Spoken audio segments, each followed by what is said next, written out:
Hello and welcome to this pick a card reading that's for the Mars-Uranus conjunction in the sign of Taurus that's happening predominantly for most of the world on the 15th of July, but for some of you it will be on the 14th.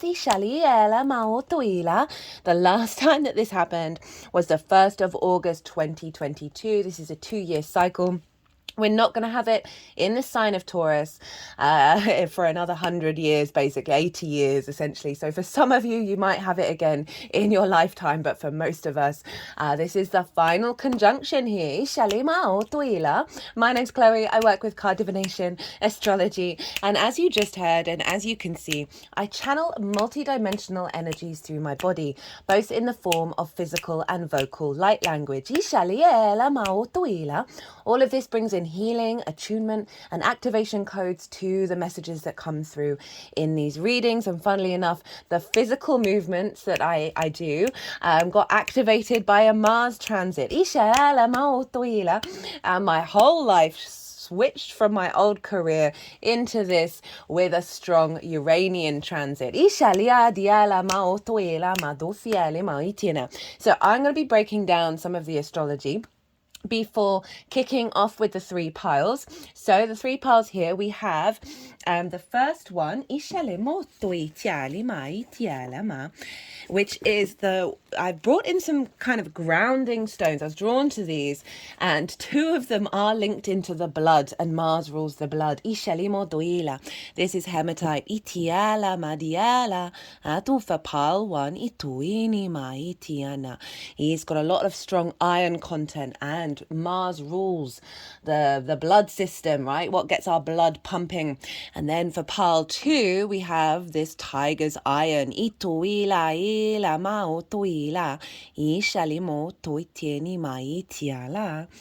then finally Kyanite for pile 3. It was given to me by someone who has a very strong Uranus energy, Uranus even, and Kyanite helps unify all the 7 chakras. Because of this energy, right, with Mars and Uranus, I really wanted to ground it and stabilize it because it can feel very high octane, high energy. So as I'm breaking down the astrology, I'm going to be pulling some tarot cards to see what collective tarot message we have for this conjunction in the sign of Taurus. So we have Mars, traditionally the god of war, but Mars is also a builder and a farmer. It can represent conflict. It can represent frustration and the attempt to win at all costs. But I see Mars as our motivation and drive and our action, right? The things that get us moving. It's an incredibly independent energy. It wants to go its own way. It wants to explore life from its own agenda. Just think of that Aries energy that Mars rules. Mars is also the great protector as well, the defender of your energy. But overall, just an incredibly independent energy that is linked into how we take action. Oh, interesting. The High Priestess being the first card out. I like this. I'm going to see what all the cards are saying for the reading and then bring them all together after I've finished talking about the astrology. Now, Uranus. Now, I see these 2 cards. This is my tribute to Uranus here. These 2 energies for me are very similar. Like Uranus is a higher octane of Mars. And I don't mean that to discredit the Mars energy. Just heard, I know you stand by me, sister. I have a very strong Mars in my chart. Happens to be square Saturn, so it hasn't always been an easy ride. But that Uranian energy, okay, so Uranus is the oddball of the solar system.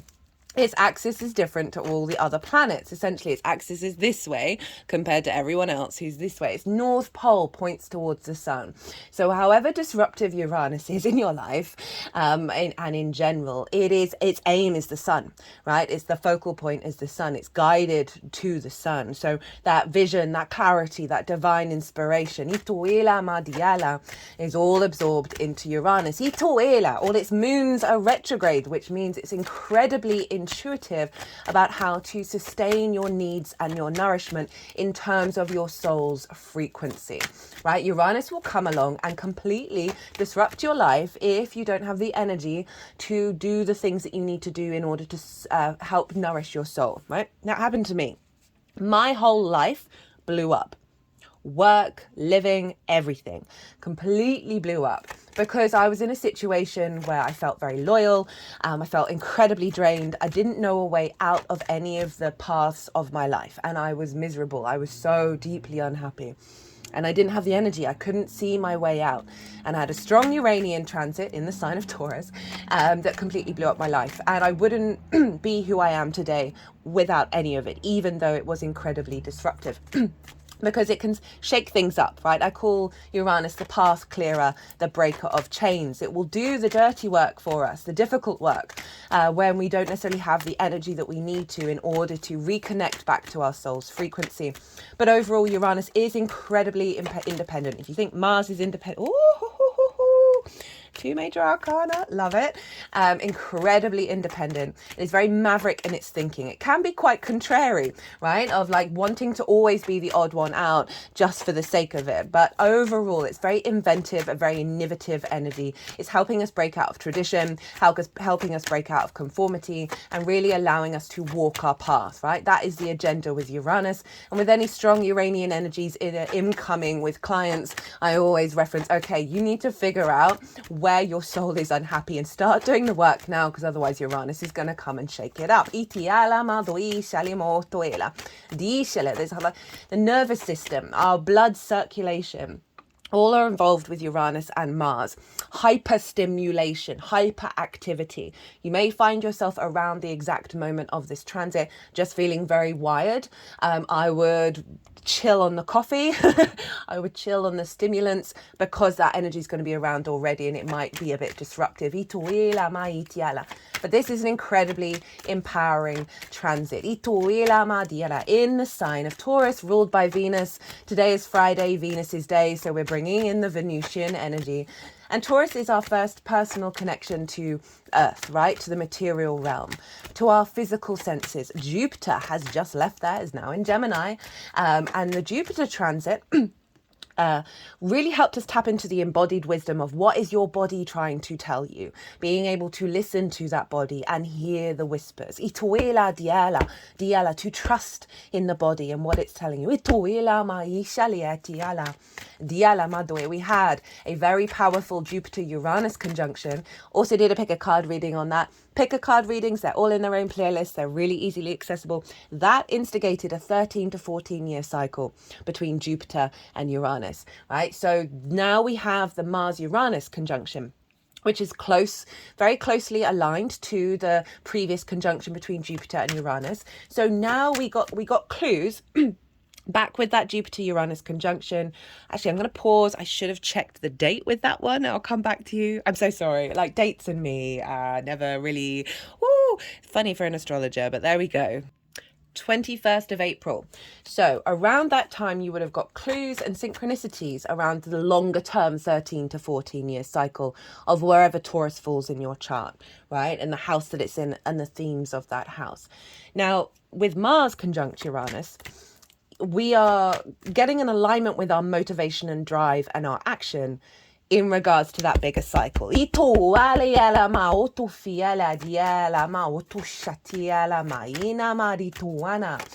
we're getting a real boost here. And you're going to see over the next 2 years an alignment around the Taurian area of your chart in regards to your motivation and drive in very unique ways. This is unique to your soul's frequency that isn't about anybody else. So interesting that the way that the universe works. So I was called to watch a particular thing on YouTube last night, and there were lots of options for me to do in that particular channel, but I was guided to this one, and it's about it was about a pro WWA wrestler. It's in a mental health channel in terms of blocks, what stops people. It's by a comedian, Neil Brennan. And he has Uranus conjunct Mars, but it's in the sign of Libra, admittedly. But it was just everything that he was talking about was so in alignment with what I'd been meditating on, what I know about those planets, what they would look like combined. And then the universe went, okay, here's an embodiment of that for you to really get into the feel of it. I happen to also know a 3-year-old who has this conjunction in Taurus, very independent and about the sovereignty of her own body. Does not like being told what to do in regards to movement and the physical connection to her body, right? Very independent. She needs to go her own way. Now, the energy that came through with this pro wrestler was a great deal of confidence around making decisions that serve them, right? Without necessarily planning and prepping for the next part of the adventure, right? They had a knowing that things would unfold that would serve them. They had a spidey sense around stagnation and how to get out of it. Remember, Uranus, Mars, moving energy, not about stagnation. This is about being incredibly independent and taking action in a quite sudden, unique, inventive way. Ituela, very creative. Itiala di shalimo tuela. Shut the front door on your way out with the 3rd major arcana. Telling you this transit's wild. This transit is powerful. Okay, what else came through with that figure? He was just... He wanted to go his own way and was confident and comfortable in his own skin, even though, so a lot at the time he came up, a lot of the pro wrestlers were really big and really bulky, and he wasn't that. And he really tapped into, okay, well, what can I bring to the table that is unique to me? But it's definitely around the moving away from stagnation, being confident in order to take actions that are very independent, that might be contrary, that might be controversial, with a sense of deeper knowing that this is allowing that shift into your soul's frequency. And that things are in alignment. Strong Uranian placements in people's charts tend to see just a bit of a disconnect from the collective, right? Of social graces. And I say that with complete love. My Uranus is trine my ascendant, so I'm quite independent. I don't really like being told what to do. I never really have, unless I believe in what I'm being told. I won't kowtow. That the Uranian energy is, it's very sort of galactic energy. It's sort of thinking in the long term. It's thinking about the bigger picture. And it can mean that certain sensitivities and emotional responses just aren't on the radar. That's not me discrediting emotions or sensitivities. They are one of our power tools as our species. But there is an ability to sort of go beyond that and be more in a flow state with your inherent soul frequency, rather than say the limiting beliefs and trauma responses. Regulars, if we were doing a drinking game, we'd all be drunk by the time of every reading, because I've mentioned it so many times. It just is a fundamental part of where we're at right now, and we're working through all of that. Right, those things that block our intuition, right, our instincts to take action, that get distorted based on old situations, old paradigms that we then think we're recreating. Uranus is like, nah, I'm over that. I'm not necessarily breaking the chain, but I'm transmuting that energy into something that serves my soul. Being able to sort of flip the switch, right, as if a table's been turned, and all of a sudden the reality is very, very different. We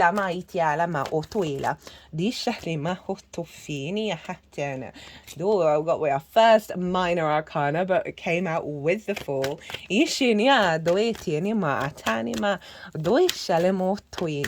So in the sign of Taurus, which is a fixed earth sign and yin in nature, so it is about how it's ruled by Venus. We want to feel good in the 3D realm. It is about that tactile sensation of the physical senses, of being able to slow down and savor what you enjoy. Now, the fixed energy is very sort of loyal, it's consistent, it keeps on going. But fixed earth, that's slow. That can be stubborn. Now, any stubbornness that has been distracting and distorting your soul, Uranus and Mars are coming to shake that up. Itiala madoila, and put you on a fixed trajectory that brings creation, abundance, a sense of love into your 3D realm. Ito ma di shani, maybe destructive in the process, don't get me wrong. Hishale madoila. You might want to think back what you were doing at the beginning of August, end of July 2022. I happen to start this YouTube channel, and I have Taurus in my 10th house of my career and life purpose. So you might want to go back, because this is going to be adding on to that, right? It's going to be building on it. That was at 18 degrees of Taurus. Ituera happened to be conjunct the North Node, guys. So that was pretty, you know, there may be some really obvious things that happened back then that you can then bring in here, as well as bringing in what clues you got around the 21st of April, Ishalima Diala, Ishalimo Tuila, in order to sort of give you an understanding about what's showing up here. Now, Venus rules Taurus. So whatever's going on with Venus is influencing what's going on with Mars and Uranus. And on the day of this transit, Venus is in Leo. She moved into Leo, I think it was yesterday.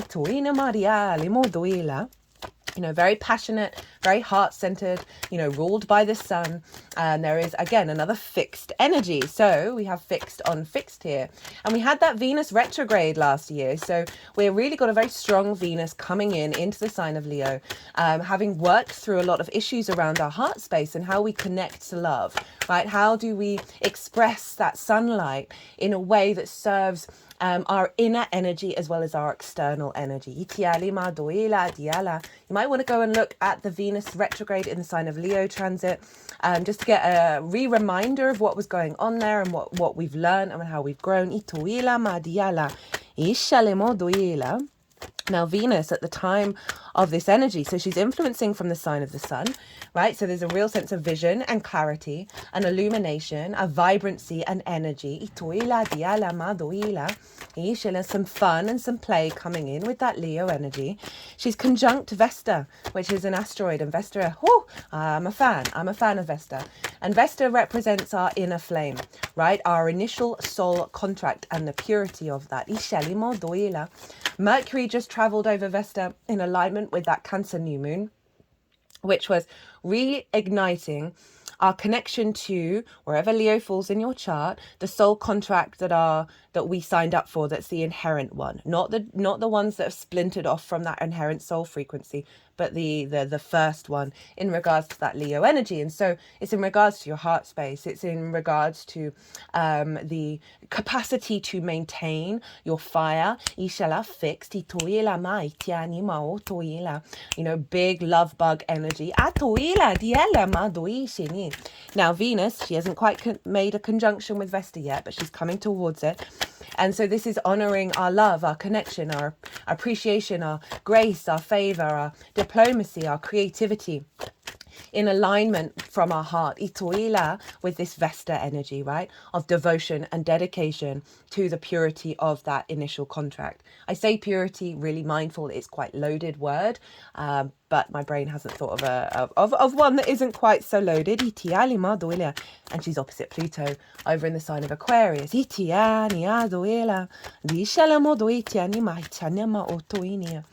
So Pluto in Aquarius is helping us get us in a line with our soul's frequency, right? Our inherent soul frequency, our universal truth. It's retrograde. It is going inward and establishing an innate id magnetism and power to drawing towards the situations that are either going to shake up dynamics in your life, or bring in dynamics that are serving that soul frequency.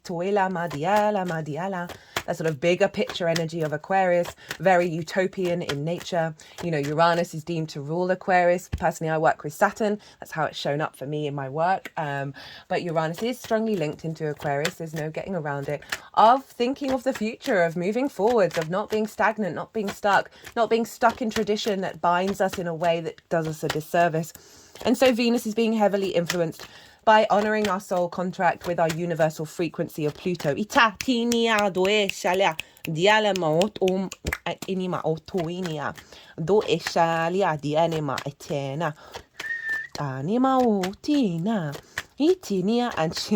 the time of this reading, the moon is going to be in the sign of Scorpio, ruled by Mars.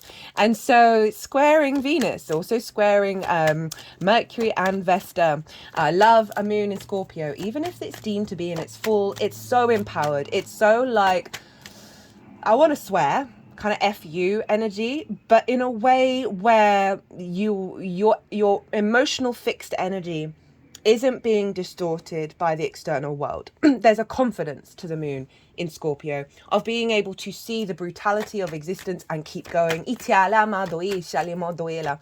be straightforward and upfront, without fear of rejection. It can lean into paranoia just a little bit, but that's not what I'm picking up here with this square to Venus, of our capacity to build this fixed energy around our needs being met, around our intuition, that is around the nourishment that we receive from the very intense energies within ourselves, and that's then getting a boost with Venus in Leo of the love, of the play, of the fun energy. And that combination, I really like that balance of the yin and the yang, right? The polarities of existence, of creation and destruction. It's honoring that polarity and bringing it together and harnessing that power within ourselves. You know, that unity of the lovers. So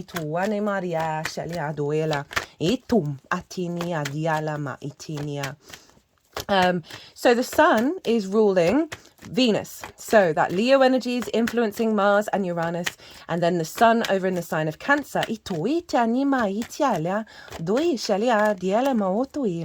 which it happens to be trine Neptune. So we're bringing a beautiful new reality from that Piscean energy, from source, into the vision that we have around our home, right? Our intuition, on our personal connection to our emotional body.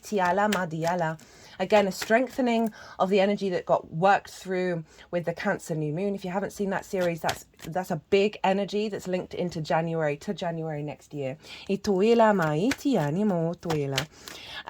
so the sun is influencing Venus and saying, okay, we're going to be activating cardinal Cancer energy, a new emotional response that is grounded. I say grounded, even though I'm about to talk about water, grounded in this reality from Neptune, that isn't distorted because it's retrograde, so we're seeing things clearly. This new magical reality that we're bringing in into our emotional body, so we are able to perceive this new reality and therefore influence how we connect to love, creativity, the joy of existence, but with that powerhouse of that moon in Scorpio, allowing us to stand really confidently in our independence. So the sun is in the moon sign. So the moon is influencing the sun and therefore influencing Venus. Of revealing secrets, of things being revealed, right? The truth coming out about, the next stage of your journey. Now Mars rules Scorpio. So Mars is then influencing all of that energy. So it's bringing it back down and grounding it back into the physical senses. I'm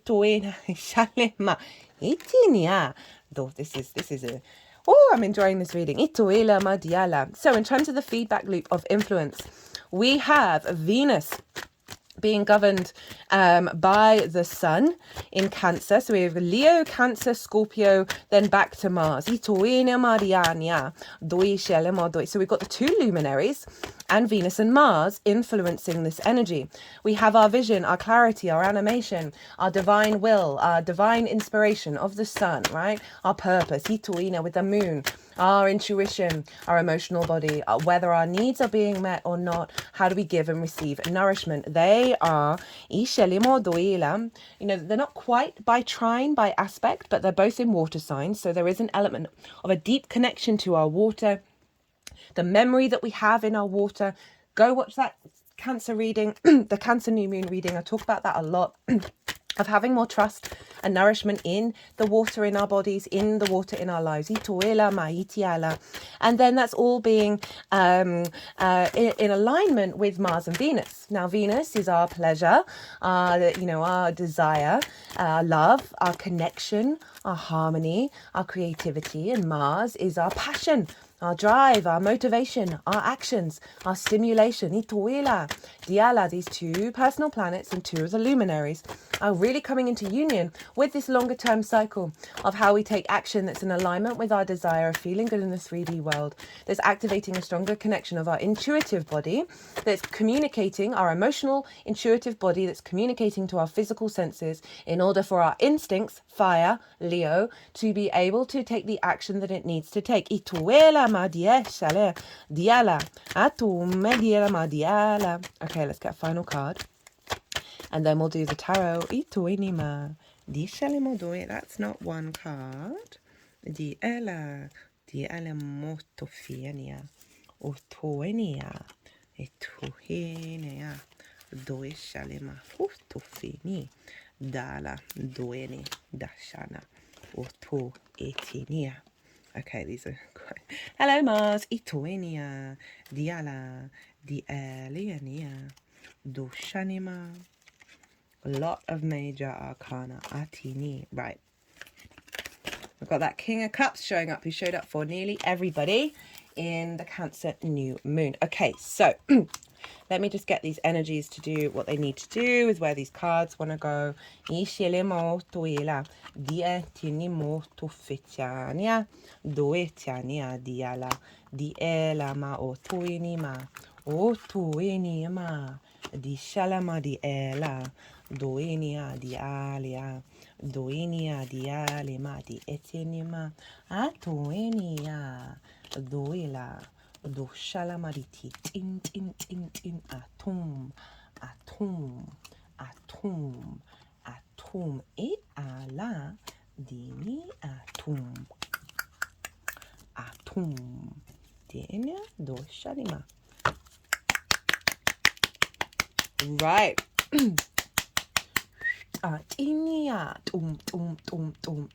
So I feel this this is what we've been going through. This is what's being just being activated. And how, how it's gonna feel for us all. So we have the Hangman in reverse, the Chariot in reverse, Ituina, the Death card, the Tower, and then the Eight of Cups. So this is what I feel. I don't often read. I always go with what the first thing that comes into my head. And what I feel with this, with the Chariot in reverse, right? This is Neptune and the sign of Cancer, is blockages around finding a higher perspective. Right? We have been working through some limitations that have fundamentally stopped us being able to connect to the divine and realize that we are the divine manifest, and therefore the actions that we take are always in alignment, even if they don't feel like it. So we're clearing out some blockages with this in the lead up to this conjunction, around not being able to feel that illumination in the 3D world. Completely understandable given what everything's been going on in the world at the moment. We have the Chariot in reverse. So blockages about being able to move and go out in the world, right? From a place of confidence, from a place of flow. There are no rains, but there is the balance between the yin and the yang, the polarities that I just talked about. Of understanding that every experience you've ever had is a resource for you in order for you to embark as in every moment from your soul frequency. So we got the Death card with the Tower showing up. So Scorpio and Mars. I also see this as a Uranus card. An understanding of letting go of these blockages, right? Of things that have had an authority over us. Uranus and Mars are not a fan of an authority if they are not vibing. Of letting go of things that have had an authority over you, right? The king is no more. In order to compost that energy and move in a new direction, right? With the Tower. So this is saying, see, all the energy is being taken from the surface, not the foundation. So this is, often I feel like this is more Uranus than Mars. Because Uranus will get rid of the superfluous stuff, but make sure that inherent soul frequency, that soul contract, that universal truth within you, is still remaining, so you can then build from that place. So again, the letting go and structures perhaps in your life just falling away, not quite working out in the lead up to this transit, because we are activating a new cycle around our drive and our motivation to take action around the Uranian energy. Eight of Cups. So this is about acknowledging that we are moving into a higher frequency, right? The mountain represents a higher perspective, away from things that have felt comfortable. Right, my life, it's not that it felt comfortable, it was just really familiar, right? It's a habit, right? We've got a lot of fixed energy here. Can get really excited. Once they get going, they get stuck in that groove, right? Think of like a trench that the fixed energy just like running through, and can find it difficult to switch gears, right? And be able to, most of my charts fixed, so I'm speaking from experience. If it wasn't for my Virgo sun, God help me, that this is moving away from those fixed things within us, those responses, those situations, those limiting beliefs that are so ingrained that they feel comfortable, even if they're distorting our life. So love that that's showing up. What's being activated? We have the Seven of Swords, the Nine of Cups, the Lovers, all of that major arcana, the High Priestess, Lady Justice, the Wheel of Fortune, the World, the King of Cups, Ace of Cups, the Fool. So Seven of Swords, love it. This is I just realized that Pluto, Moon, Venus, Mars, Uranus, all in fixed signs. So this is about thinking beyond conflict, right? Thinking differently. This figure is stealing away the Five of Swords. We know the Five of Swords. That's one of the most, for me, it's the most difficult card in the deck. This figure is very kindly stealing that away, is stopping the war, basically. And this can be the war within your mind, right? The limitations that restrict you, that bring you back into states of conflict, back into states of stagnation. And it's a frequency that's coming in that's allowing you to think beyond the current structures that we have on this planet that have diminished our ability to find joy, pleasure, creativity. Think of all those Venusian, Taurian energies that have limited us into a fear mindset, right? A conflict mindset, a stagnation mindset. And so this is what's coming through, is our ability to think differently, our ability to then act on those thoughts that are going against the grain, right? Everyone else was prepared for war. This guy was just like, nah, I'm going to go and do me. And I don't really care about the consequences, because I know what I'm doing is inherently in alignment with what I feel is right.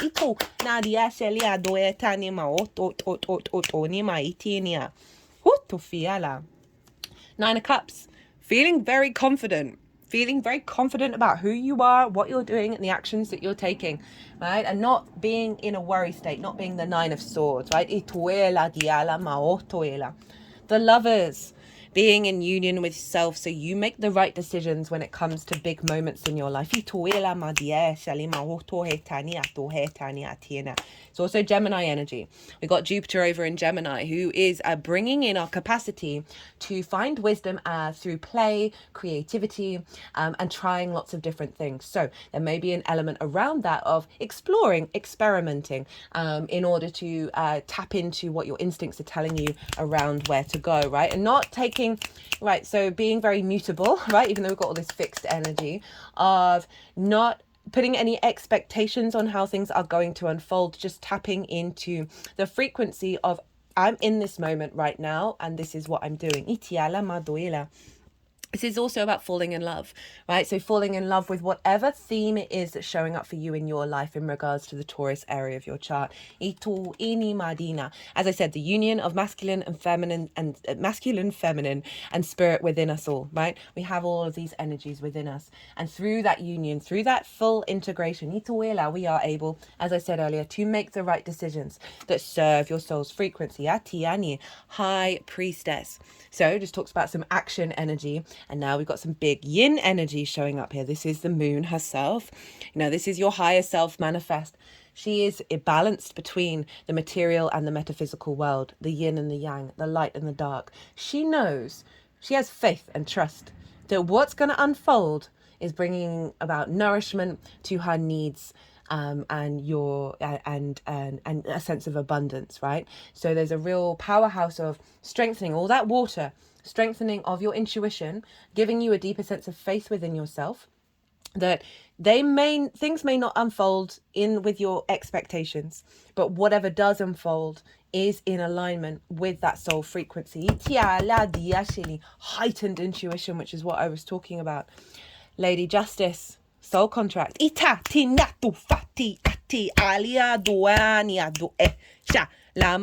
Venus isn't quite.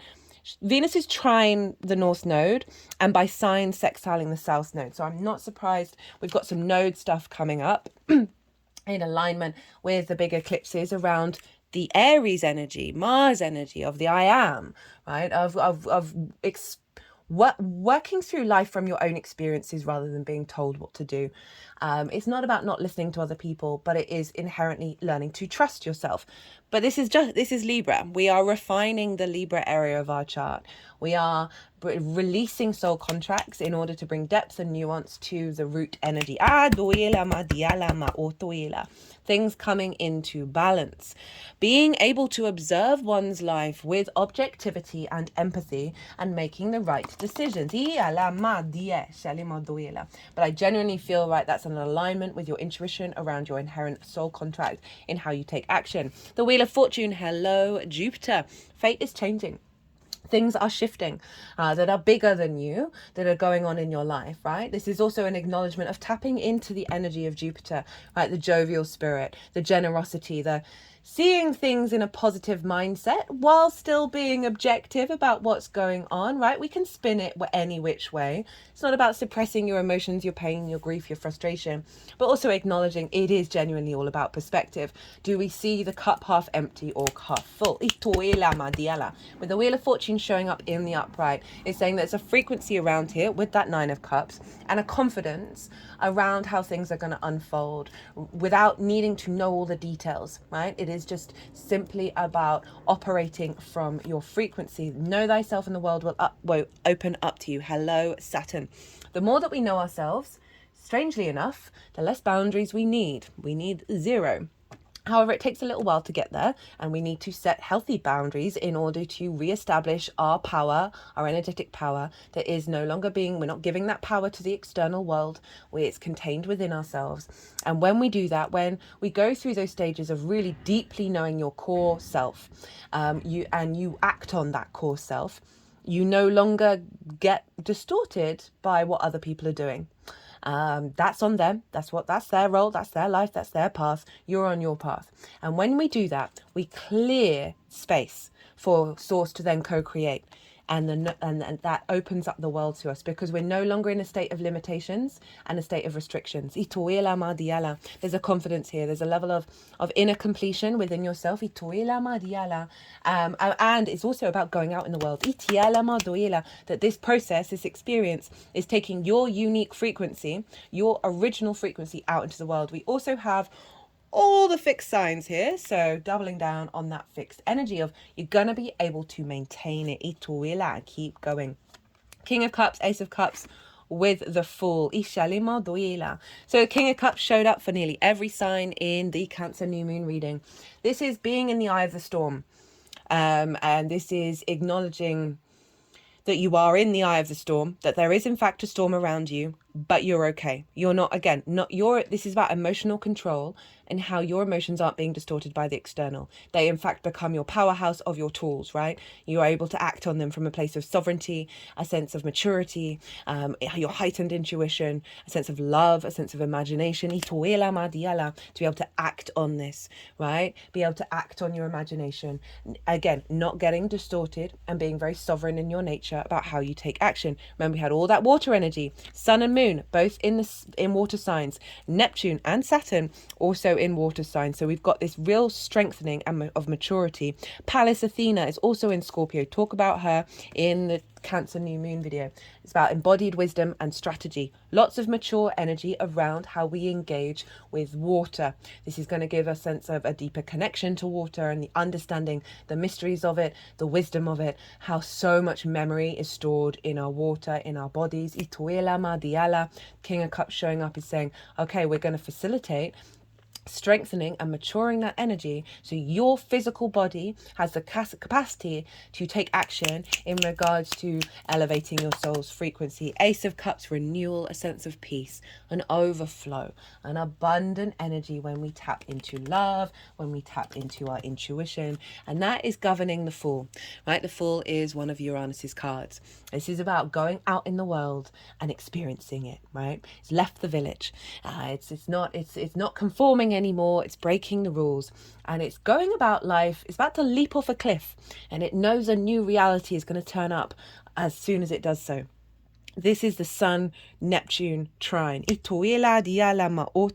I completely forgot to mention Neptune is sextiling Mars and Uranus. How could I forget that? So a sextile is an aspect of Venus. If she's connecting the dots, bringing appreciation, value, a sense of love, and harmonizing that reality from Pisces, from Source, through Neptune, the great mystic, Ituila, into our actions. Itiala, from a place of love and overflow. This is Source. This is us. We just forget it. And the Fool, right, knows that this is going to appear. It just has to go out in the world and experience life, the good, the bad, the ugly, and the beautiful, in pure awe and curiosity of I am alive. It's making me, I've repeated this quite a lot in recent transits. I did a little wormhole on near-death experiences. I always say wormhole rather than rabbit hole. That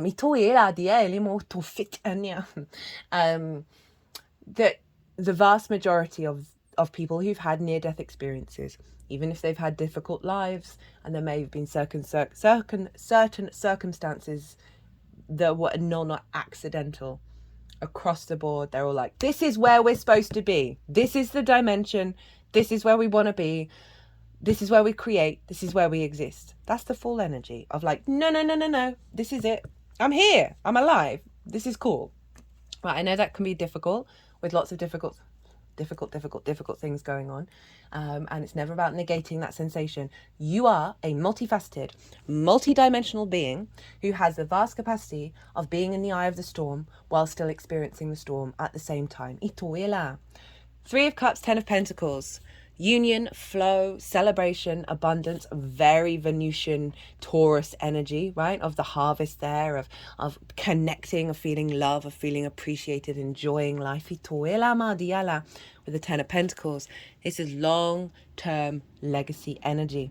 This is a city. Cities take forever to build, representing that longevity, the longer term cycle of your existence in this incarnation, in the material realm.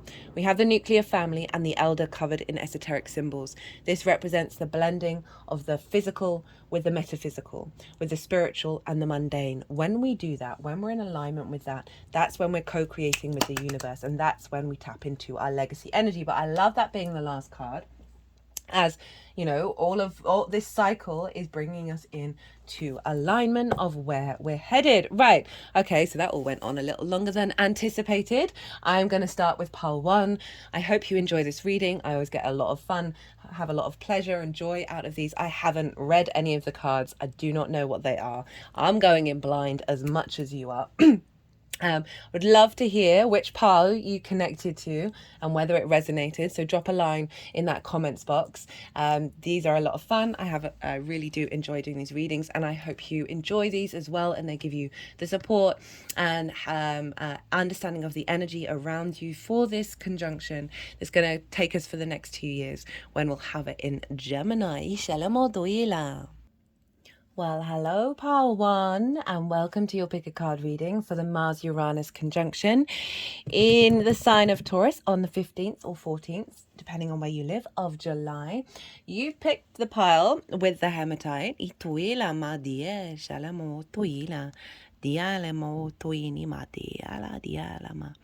For new viewers, hello.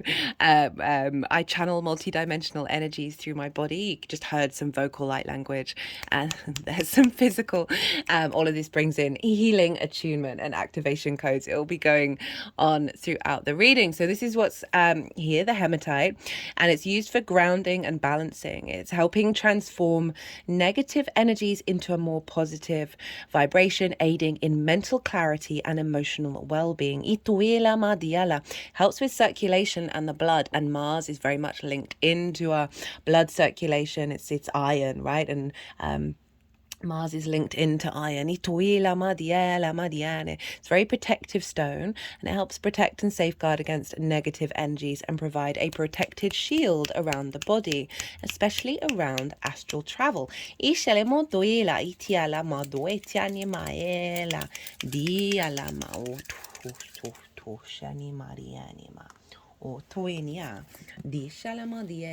Now, I've got a favorite book of mine. Here it is, Love is in the Earth.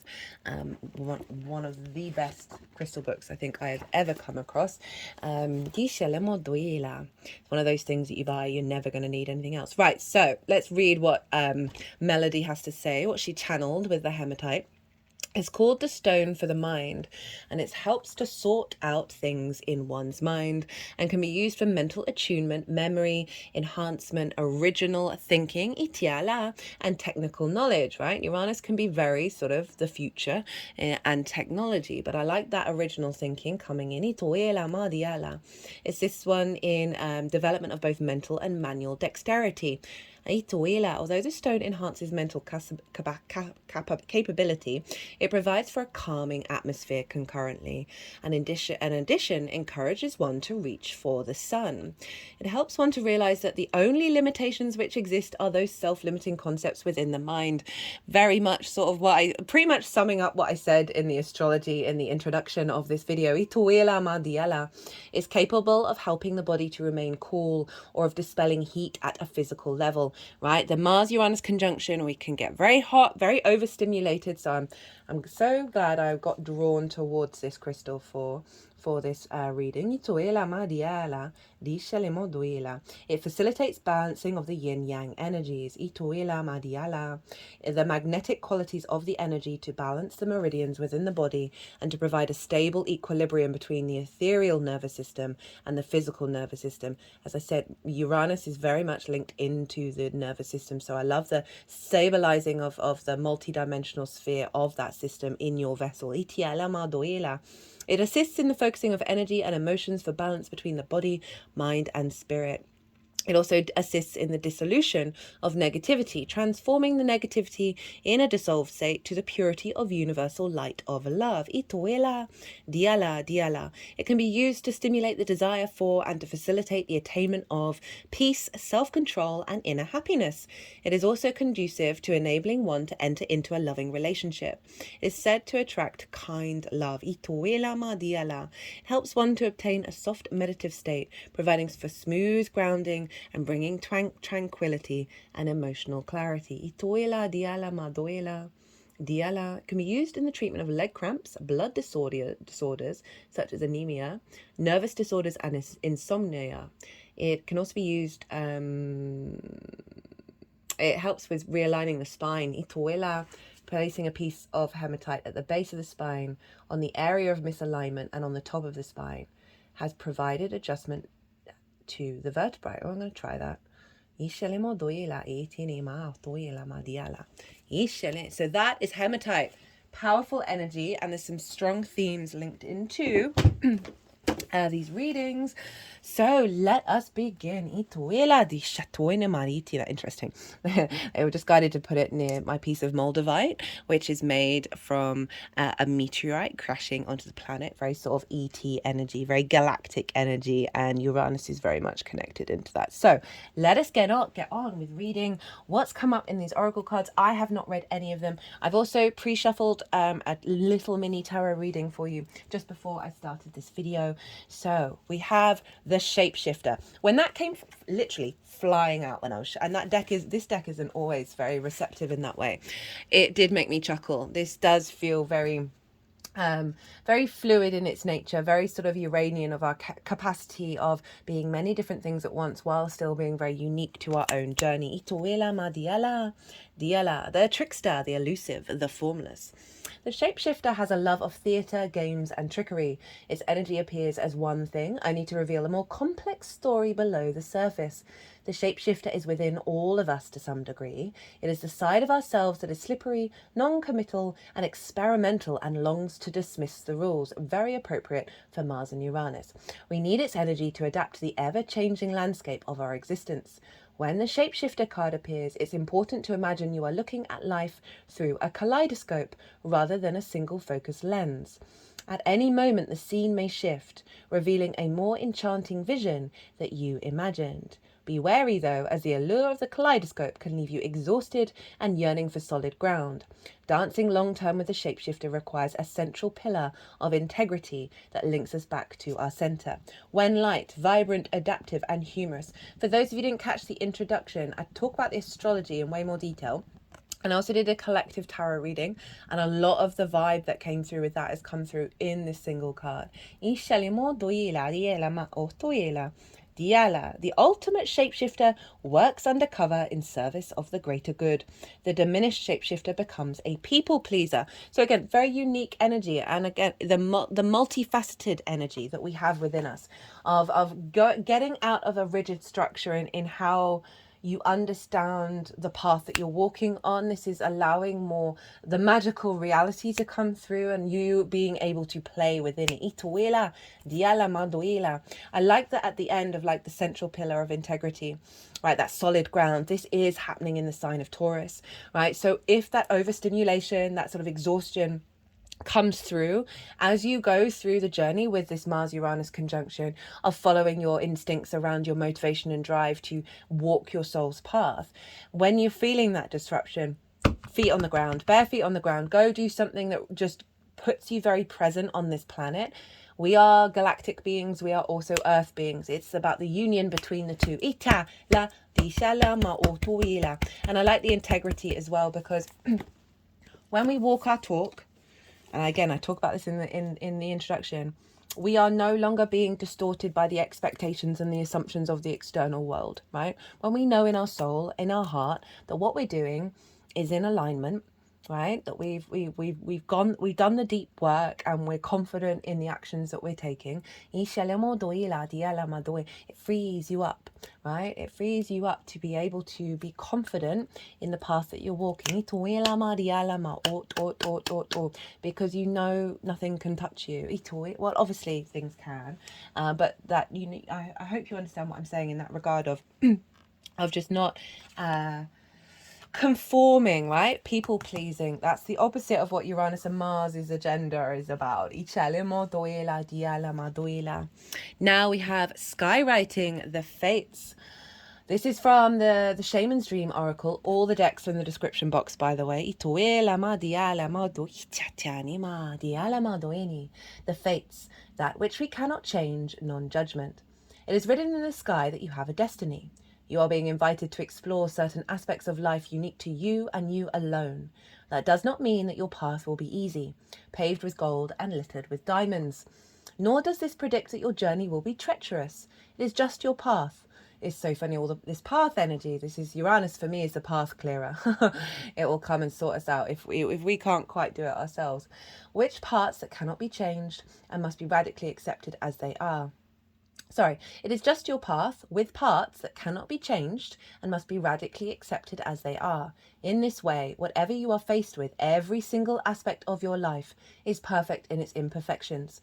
Not good or bad, neither in flow nor blocked, this nor that. See your life as a series of opportunities rather than an obstacle course. This is wild how these cards are genuinely repeating everything that I said in the collective part. Once you master the skill of non-judgment, you open to the power of curiosity, unencumbered by the burdens of yesterday's fears as you look ahead into the potential of the future. Yes, you still need to be brave. Right now you are facing a critical moment in time with an opportunity to meet your fate. A choice point where you expand your influence and your capacity for abundance, love, and purposeful action. Now is the moment to leap into wherever it is. Now is the moment to leap into it, whether it be a heart connection, a call to creativity, or a new identity in your work or another area of life. With all your heart and soul, your success is surely written in the stars in order to bring your destiny to fruition. You must jump into the adventure with both feet and do your part. Spoiler alert, the Fool was one of the last cards of the collective tarot. This is wild. This is so jokes. I am not surprised. Ituela madiala, diela madoela. Feast of plenty. Options, choices, and their consequences. Life's blessings. A great feast is laid out before you and requires you to choose. What will satisfy your hunger? Something new and unconventional, with its potential for bitter or savoury qualities, or something you already know you love? You are faced with a plethora of options right now, and while that may seem to be an extraordinary thing, too many choices can throw you off balance. You might be worried that once you commit, you won't be able to turn back or refuse to confront the consequences of that decision. The most important thing to realize is that the feast is offering you experience. No amount of overanalyzing or strategizing will help you to make the right choice now. Don't debate the right or wrongness. Instead, just choose. In the choosing is the seed of experience, and that is what is necessary now. Sour, bitter, sweet, savoury. What matters is relishing the experience until you digest all your choice is offering you right now. Only one warning. Avoid the same choice if it keeps you hungry. If something didn't feel good or does not bring you what it seemingly promised, do not choose that again. The experience will only repeat itself, and you will have more than a bad taste in your mouth. The feast is yours to enjoy. You can always go back for more when you're hungry again, for life's blessings are ever available to you and calling your name. Again, I said, play. This is about playing. It's not about worrying and being the Nine of Swords. This is about open up to one, that every action that you take is perfect in its imperfections. There we go. And every action that you take is in an alignment. Even if you end up going and picking something else after you've tried something. With every situation that doesn't quite work out, it helps us understand what we truly need and what we truly want and what truly matters to us. But I really like this energy of fate and choice at the same time, right? And it is about the experience of life. That shape-shifting energy of appreciating the fluidity. Right, all of this energy is fixed that we're working with. And fixed energy can struggle to change. However, we are being called, as I said, to be multidimensional beings of the capacity of activating different things, different experiences, different agendas in order to figure out, okay, well, what does our soul truly want? I like that phrase about if you're still hungry, it's not for you. It's not the nourishment energetically that your soul is seeking, but your soul or your conscious self doesn't realize that until you experience it. Just breathe. So I decided to use the Kali deck because she is, part of her energy is around destruction, and through that destruction comes creation, and Uranus and Mars can be seen as very disruptive energy. Kali the brave, protection. I am bravely reclaiming the fun in my life. I embody courage.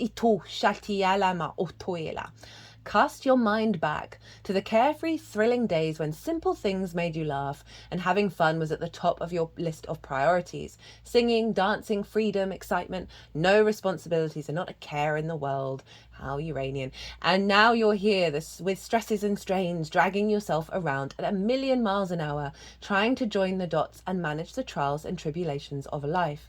People have hurt you. Life has bashed and bruised you. You have been contorted to fit in. But with this card, you're being led back to the fun of your life. And you have the protection of Kali the Brave as she leads you back to your inner child to remind you to be in love with your life again as the wild maiden of your younger days, before the conditioning of the world changed you. Kali the Brave is your protection from the tedious monotony of everyday life. Uranus is so over the monotony, the stagnation. I talk about stagnation in the introduction.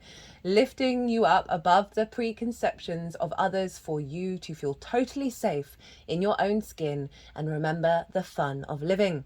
What have you done today that was enjoyable, exciting, entertaining? How many times have you laughed today? Kali the Brave wraps you in her protection as you face each situation with light-hearted happiness and rid the demon fears that live within your mind and drag you down. stopping you reaching your full potential. She protects you from feeling the obligation to conform, encouraging you to run naked and free as your soul soars. Become aware of how you spend your time and begin to instigate activities that fill your heart with joy and incite bliss into your soul. For you are protected and worthy of joy. It is time to bring fun into your existence. Venus is governing this from the sign of Leo. Leo is very much about that light, that creativity, that joy, that fun. It's time to say yes to life again. Ituela madoela. A message from Kali the Brave. I am here to remind you exactly who you are and how you should be cavorting through life. No more tedious compromising or people pleasing, hello shapeshifter, as you step with me into the path of joy and laughter, restoring and reviving your true essence while eliminating the crushing restraints that have been put on your soul. I am your protection from fear as you rise again. I cannot get even more Uranian. Uranus for me is the path clearer and the breaker of chains, those crushing restraints.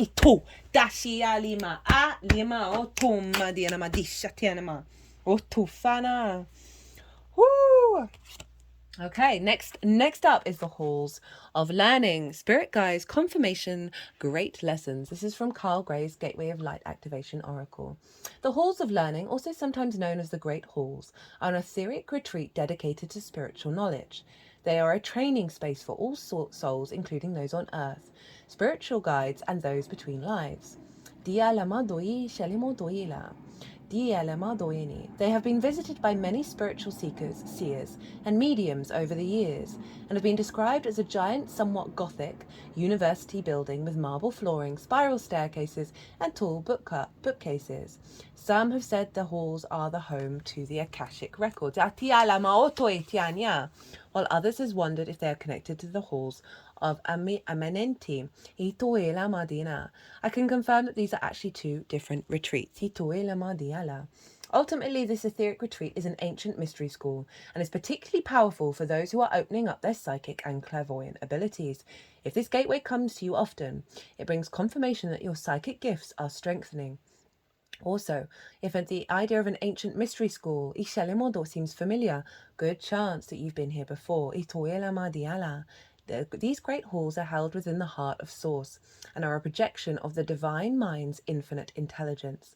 When we visit them, we are connecting directly to the wisdom of Source. You are on a path to great learning. Spiritual beings are being drawn closer to you to support you. If you are facing challenges or difficult circumstances, or have just moved through such a time, you're being called to review what you have learnt about yourself. If you're still feeling overwhelmed by a certain event or asking why it happened, call on Source and your guides to reveal to you the pattern, trauma, or wound that has contributed to this challenge. If you aren't experiencing challenging energy, the reason is that you've made huge progress on your spiritual journey. So much so that your perspective has shifted so that you can view every challenge as a window of opportunity. The halls of learning gateway indicate that your spiritual gifts are developing at this time. So it's through the practice of this, right, we are then activating deeper wisdom, right, and your capacity again to really integrate your understanding and your perspective of the 3D realm and how it brings you joy, pleasure. My creation energy.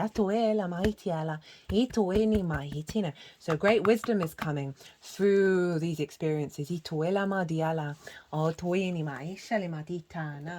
Excuse me. So I'm using two earth-orientated decks here that I don't usually use on this channel, very occasionally.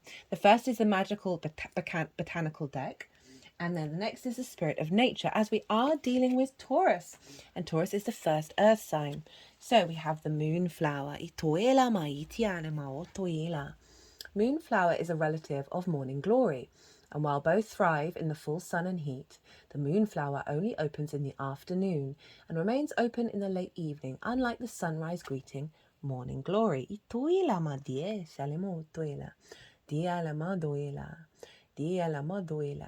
But as it blooms, it attracts nocturnal visitors such as the moth, and the moths then attract bats, granting it association with the dark underworld goddesses.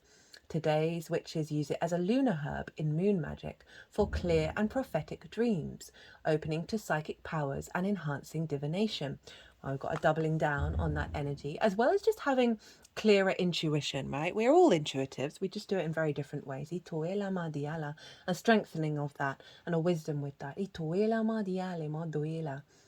All vines have association with the ancestors, rising from the depths to reach us. The heart-shaped leaves are associated with the heart, causing it to be used in love spells. Spiritually, Moonflower is the keeper of lunar mysteries, of life, death, and rebirth. As the flower only lasts a day, it helps us make peace with the impermanence, right? It's the experience itself, and like the fallen seeds, the promise of renewal and return. Because it follows a nocturnal pattern, something antithetical to mainstream society, mostly working it by daylight, Uranus, contrary to the traditions and the stereotypes and the conformity that we may all find ourselves in.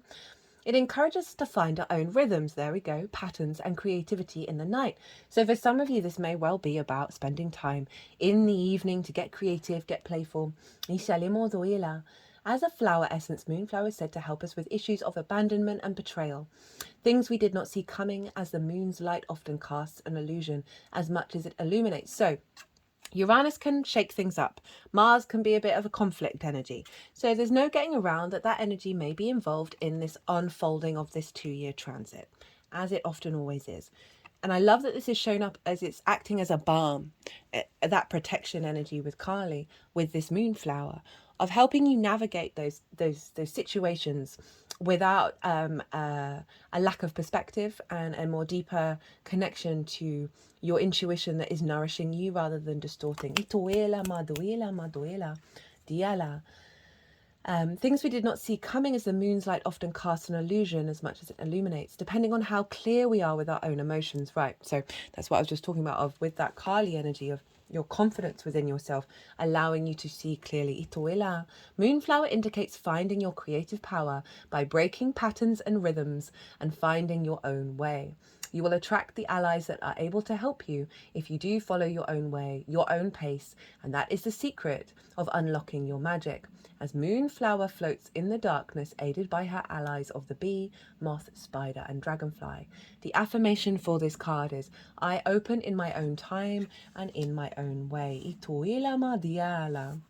So there is wisdom there of 1, being your true self, 2, allowing the process for that to unfold in its own good time. To not rush based on the conformities and the expectations of the people around you of how that, what that and how that should look like.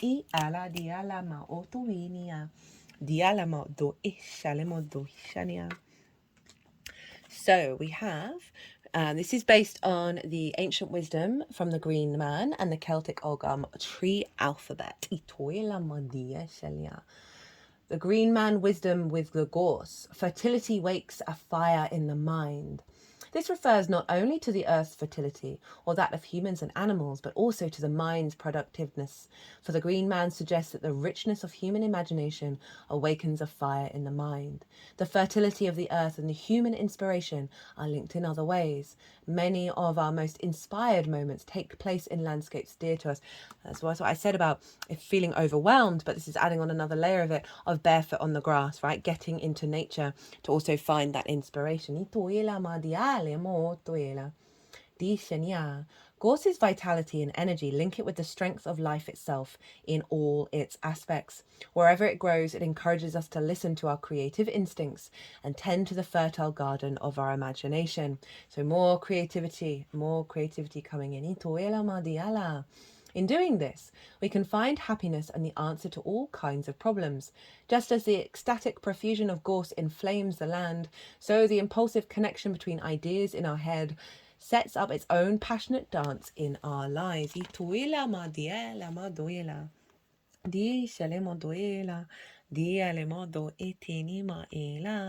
I'm just scanning the mythology behind gorse.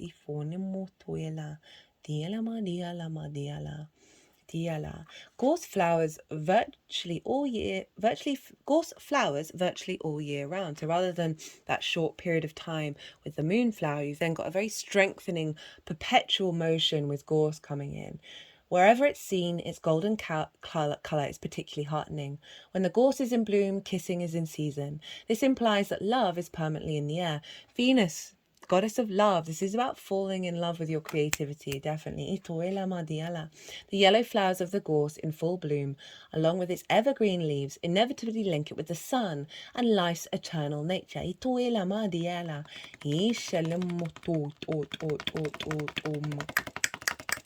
Ishale modoela madiale modoela dishale modo itinima do fale modishale modo shale maditenia.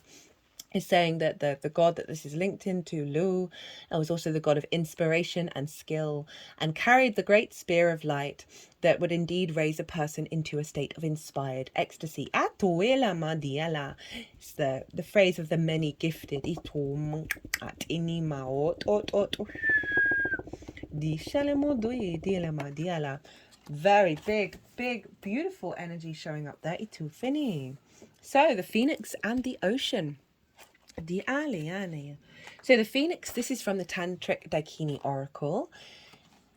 So the phoenix is rising from the ashes. The phoenix card bears the number 19, signifying the ultimate mystical attainment. Itoini. Diala, as is suggested by the combination of the number 1, unity, with the number of 9, completion. This card relates to the sun of the traditional tarot. I think we had 2 references to the sun. One with gorse, and I think there was another reference. I can't quite remember it. That sense of vitality, right? Your vision. Ituila. From an alchemical fire of transformation, there rises up an eternal flame, burning up the past and all illusion. All that's so linked into the astrology of sextiling Neptune retrograde. Ituila madiela. From the flame, a cosmic couple is born in divine union. The celestial Buddha and his consort, rising as phoenixes from the ashes of the temporal body. They are coloured blue, symbolising the complementary aspects of the celestial voidness as wisdom and means, and the winged, indicating their transcendent spiritual nature. They are the produce of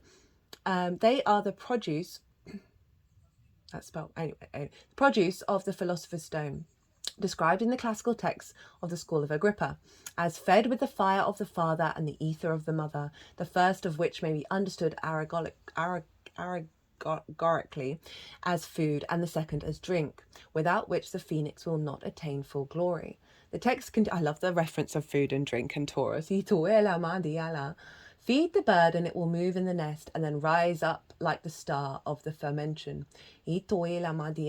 Divinatory meaning, rebirth, the rays of the sun re-emerging after the darkness of night, liberation of the spirit previously imprisoned in matter.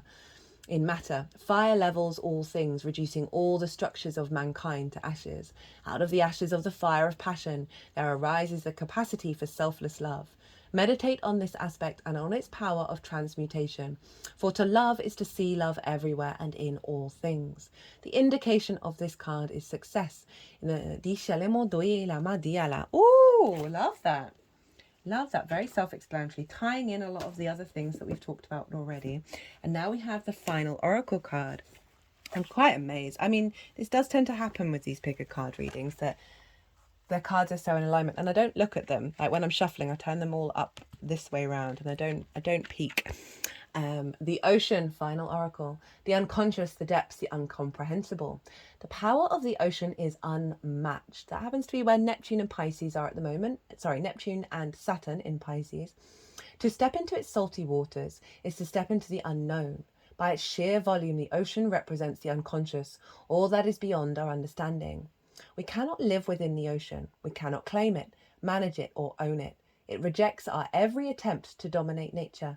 Yet amid its overwhelming power, it calls to us, inspires us, and invigorates our life on land. It dissolves the little us into the big us. When the energy of the ocean is present, there is a change stirring that is beyond any change you've known before. The ego must dissolve. The saline swells, works on your every cell, your fibers, your deepest underlying beliefs. Like Aphrodite, hello Venus, we rise from the ocean's froth. A new being, life is change. Let the waves crash. Ituila, when light deeper than deep, big dreams, discovery. Ishelimo doila, Diela mo doela. I love through this personal journey, you are transmuting into source, right? And being more connected to all, and understanding that everything is change, right? Rather than there felt like there's some resistance here around change, around having faith and trust in the actions that we take, the instincts that we have, the motivation that we have, that it is an alignment. And this is all saying there's a lot of protection, there's a lot of creativity, and through your reconnection back to the love of your existence in the 3D world, you are finding love in all places. You are able to expand. What an absolutely beautiful reading. Now, your tarot. So, this is the challenge and how to work with it, and this is the journey. 10 of Wands, the Tower, Ace of Swords, the Star, and the 9 of Pentacles. So I was just sort of touching on that sort of sense of burden, the weight of restriction. This is the opposite of being in love with your daily existence, with your life, with all the things that you have to do. This is all about perspective of feeling weighted down, burdened. You cannot even enjoy that it's a beautiful day, right? There is a heaviness, a curved spine, right? Our spine needs to be flowing for our soul's frequency to come through. So this transit is helping release this weight, this restriction, this burden, this heaviness in your motivation, your inability to enjoy the present moment, to enjoy the experience. Because we have Mars's card. I also see this as a Uranian card. The Tower, love the Tower. The Tower pulls down the surface nonsense, right? The superfluous stuff, even if that thing might be very significant in your life at the time. Trust and know, right, that it's being cleared out of the way in order for the foundations to build again from that deeper connection to your soul. So something around this transit, you may have already gone through all of this, right? It may happen around the transit. This is a conjunction. It marks new beginnings. And so often with that, we can get a release of old patterns. And through this, you get the Ace of Swords, right? This crystal is very much about mental clarity and being able to find those solutions beyond the limiting beliefs. We've got the Ace of Swords, a renewal of vitality, a trust in your perspective, that represents your sovereignty, divine inspiration coming through with all this creative energy of you finding the truth outside of the ruins. We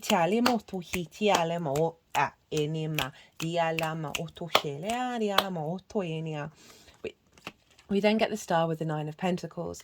Now, the Star card is very much about deep healing, right? It is about becoming authentically yourself. She is unclothed. She is rid of masks. She is amalgamating the galactic and the earth energy together, and through her very embodiment she is healing her environment. But it may mean that it's a cycle of one, healing parts of yourself that feel a little nervous about your path, a little nervous about the actions that you take, of what decisions to make. There's some healing around that because you are getting a lot of inspiration now, as well as being able to hope and dream beyond your limitations. It's a very unique energy. It's Aquarius. 9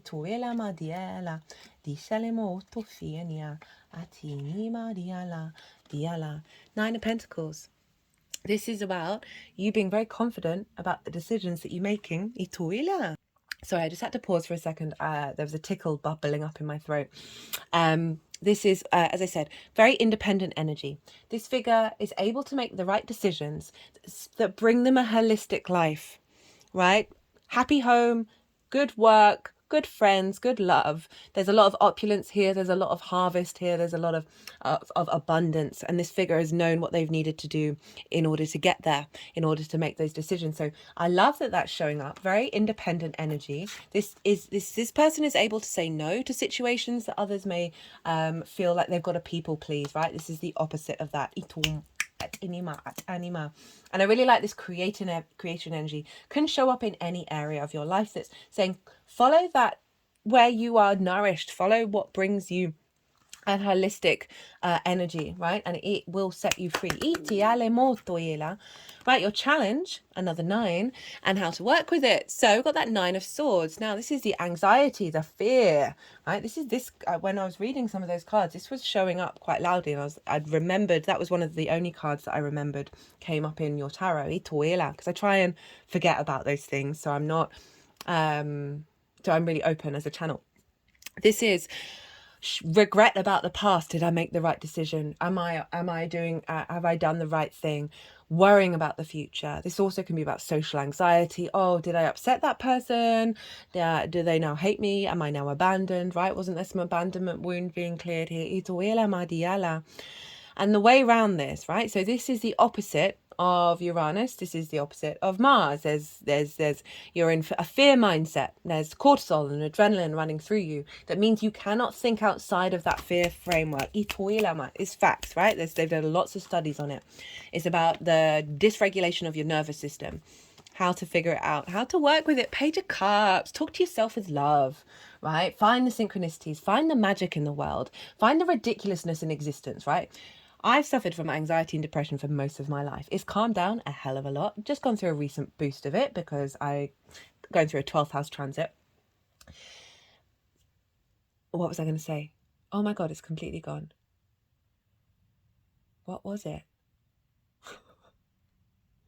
Something about the magical reality. But why was I talking about anxiety and depression? I'm going to pause for a second because that's completely dropped out of my head. That's why. Okay, while I was paused, I don't know if I've remembered the right thing, but so suffered from like my mind being this the whole time, and also the 10 of swords of like stabbing me in the back. That I had to train myself to talk to myself with love, to laugh at those situations and put it into practice, really put it into practice. And now I just do those things quite naturally. This is also, again, it's Pisces energy. So there is that element of the synchronistic energy, of the non-rational, right? Rather than the very hyper fear rational energy that we can have, of creating more space, more communication with source, more, again, as I said, talk with love, come up with creative, imaginative ideas that are breaking against the restrictions and the limitations here. And so the more that we create space, even if we don't hear source come back, it will show up in synchronicities. The more you're just allowing to have a conversation with that which seems very unusual and very strange. This is also about being imaginative and creative, right? Doing on a day-to-day basis, having fun and playing with it, right? Not taking it too seriously, not having expectations, knowing that you are just exploring, you are just enjoying your existence. Okay, pile 1, I'm going to leave it at that. I hope it resonated.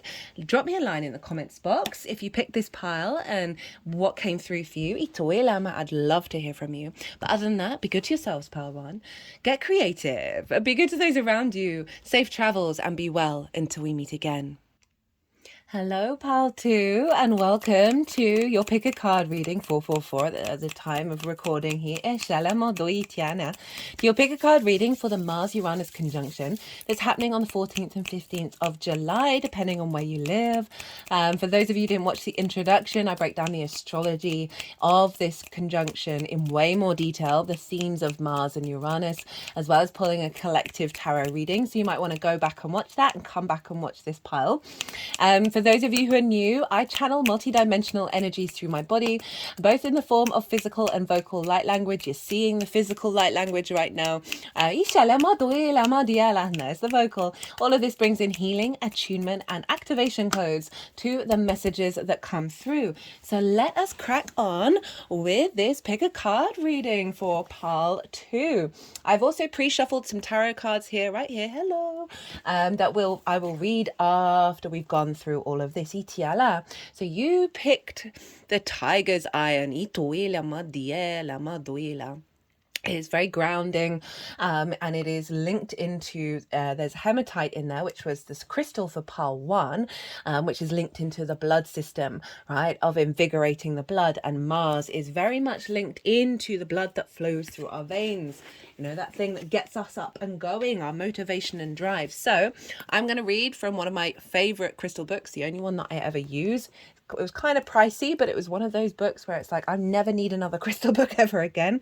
Channeled by this wonderful woman called Melody. I can't recommend this book enough. So I'm going to read briefly from Tiger's Eye first. Right, so this is oh, that's not the right page. That's for Kyanite.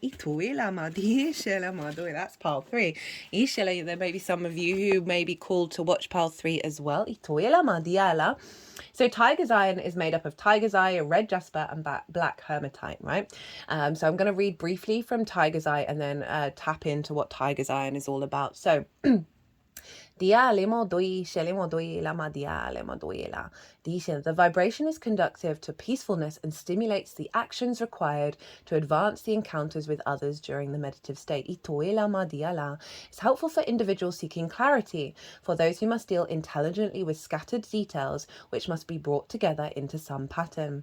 It can be used to enhance psychic ability and can assist in the gentle attunement of third eye activity. The stone being best adapted to earthy people. So I wanted to bring in stones that ground us, right? Because Mars and Uranus, they're in the sign of Taurus, but they can be hyper stimulating, and so we need to ground back into the earth. It can help one become practical and of a discreet mind, as well as more grounded. It can eliminate the blues and can bring brightness and optimism to the user. It can also assist in providing insight to those issues which induce internal mental battles, delivering one from the horns of dilemma and the conflicts associated with willful pride. It further prompts the admiration for the pure and beautiful, allowing one's life and one's passion for life to open and to blossom. We happen to have a beautiful lotus flower here. It provides the balancing of the yin-yang energy and further assists in the integration and balancing of both hemispheres of the brain, bringing awareness to perception. It can help prepare the system of the body for the approach of enthusiasm for flowing with the river of humanity towards the one. It further acts to attune one to the connectedness of the brothers and sisters of the planet, releasing introversion and fear while promoting experiences which are fresh and new, very much in alignment with the themes around Mars and Uranus. It tends to bring awareness of one's personal needs as well as the needs of others, stimulating understanding with respect to disparity between the pleasures of wishing and the act of having. It has been used to stimulate wealth and to enhance the stability required to maintain wealth. It generates a calmness to unsettled turmoil and allowing one to enjoy the actions of being unfenced and uninhibited. So Mars and Uranus can be very disruptive, right? They will get, whatever disruption comes up is part of the bigger picture. But so often we can get absorbed into that disruption rather than the calm. And so I'm really glad that I was called to these particular crystals. And again, that being unfenced and uninhibited, I link Uranus, and Mars is an octane of Uranus, of the path clearer and the breaker of chains, right? Of allowing you to be uniquely in alignment with your soul's path and your soul's frequency. Tiger iron can be used to assist in creative endeavors, prompting the artistic abilities towards wondrous beauty and works, revealing the ultimate in balance and mathematical exactitude. Interesting. That might be particular to some of you. It helps one to find havens of refuge when danger is perceived. In addition, it stimulates the physical vitality to put a tiger in your tank. It's been used to promote the increase of white and red blood cells. It's also the astrological sign of Leo. Venus is ruling this conjunction. And where is Venus? Well, she's in the sign of Leo. So we've got some lovely little synchronicities there. Let us begin. Okay, so all the decks are in the description box, by the way, if any of them take your fancy. First up is Straddling Worlds, Wandering Between Realms. This is from the Shaman's Dream Oracle deck. being comfortable in two states, wandering between realms, reinvention. When the straddling worlds card shows up, it's an invitation to get used to living with one foot in your old world and one foot in the new. There is no going back to way things once were, and what will be is not yet fully here. You must find the delicate balance that can bring you delight as you relish the past and all your memories, along with awe as you glimpse the astonishing and exciting future. Do not wait for applause. Move on quietly, humbly, invisibly to others. This card brings an invitation to begin not only a new chapter, but a new book in your life. This is a 2-year cycle, by the way, so it's a bigger cycle. Do not break the news to anyone. Let people be as surprised as you are as you reinvent yourself. Make sure you are not just a slightly improved and more polished version of a dated and obsolete you. Birth yourself into someone original. Do not feel like you have to explain yourself or be understood by anyone. That is so Uranus, right? Uranian energy doesn't care, is not bothered about walking its own path. Become a mystery even to yourself. Gaze into the mirror one morning and be pleasantly surprised. Straddling Worlds invites you to become a true wizard. Not one who performs magic tricks, but one who has mastered the dance between the visible and the invisible worlds. Neptune is sextiling this energy over in the sign of Taurus, right? So we've got that earthly present material realm where we've got Neptune, the mystic, bringing different realities into our world from the invisible, synchronistic, fluky energy of Pisces. Diela, between the realms of form and formlessness. You are the birther of new ideas, of original and sustainable ways of being in the world. Love that sustainability, right? Taurus, Earth. We've seen a lot of strikes go on with Uranus being in this sign, as well as Jupiter, and now we've got Mars. So again, it's helping us reconnect to that which is going to last the test of time. Love that. Love the acknowledgement of being at peace with all that's come before, right? And acknowledging that sometimes, especially because this is a conjunction, so it's a new beginning, so we're not fully it's not fully manifest yet.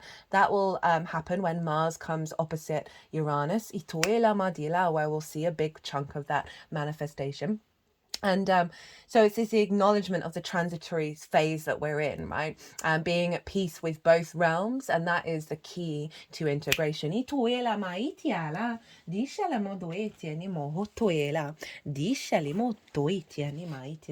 the way, I have not read any of these cards. I am going in blind as much as you are. I love doing that because then it helps me be a very open channel and be able to pick up the synchronicities rather than being aware of what they already are and jumping to conclusions. So this is from the Tantric Dakini Oracle. This is number 11, called Self-Created. Oof, love it.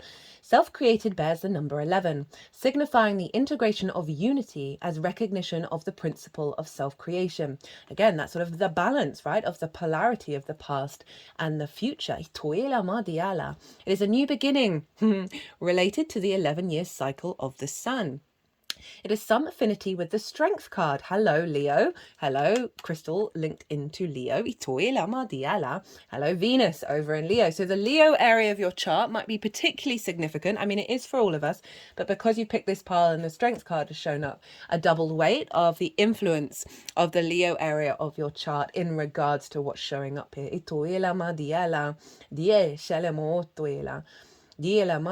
On a still blue lake covered with lotus leaves, a large pink lotus occupies a central position in the foreground. 2 hands are shown as emerging from the center of this lotus, with joined palms upwards, cradling and exhibiting a naked flame of pink and blue. The flame represents original creativity, with the petals of self-made spiritual unfoldment, symbolized by the lotus. The lake is the ground of all becoming. The leaves represent the multiple possibilities of manifestations on the surface of reality. The drops of dew are wisdom drops, the higher distillation of the psyche. In the Tantric tradition, there was once a great teacher known as Padmasambhava, meaning self-created from a lotus, who was a second Buddha. He transmitted the Tantric teachings to Tibet from India. This card invokes a powerful memory of mystic strength leading to spiritual unfoldment. the divinity meaning, self-reliance. All creativity can be found within the self, manifested as a seed which can become a blossom. The heart can produce from within itself everything needed for realizing one's goals. This is a very favorable card, suggesting great inner resources and the power of faith over material ambition in the process of self-realization and in bringing ideals into the world. It is the symbol of the triumph of love and its power in the spiritual realms. This is very much tied in with what came through in the collective reading. Pile 1 was very similar in that a lot of the initial cards were just essentially repeating the collective message, which always just blows me away, of the interlinking and the nuances and the layers of channeling and connecting to source, and how we are in fact all connected but on our own individual paths. And I love this activation of the creative energy within yourself from the heart. Venus over in Leo is very much all about that. So you're straddling two worlds. You're birthing a new reality of you being self-created, right? Of it being about your initial frequency and how you can connect to that on the metaphysical and the tangible world. Powerful. Ituini madiela. Dishali molto fienia. Dialamado enima itiania. Next up on deck is the Divine Matrix. This showed up in the Cancer reading the Cancer New Moon Collective Oracle reading. That new moon is very much linked into this cycle because it was the first new moon before this conjunction. So if you haven't seen that transit, I work with 6-month cycles, so it's still live, it's still very relevant. And there's a lot of big astrology linked into the Cancer area of our charts, and I talk about that in a lot of detail. And so just thought I'd reference it because this card did show up in that oracle reading, that it might be relevant. There might be some information in there that helps with this reading as well. The Divine Matrix, interconnectedness, synchronicities, God incidences. Everything is connected. Everything that was and is and ever will be is connected by an invisible bond of energy, uniting every living being from the past, present, and even the future. Hello, straddling worlds.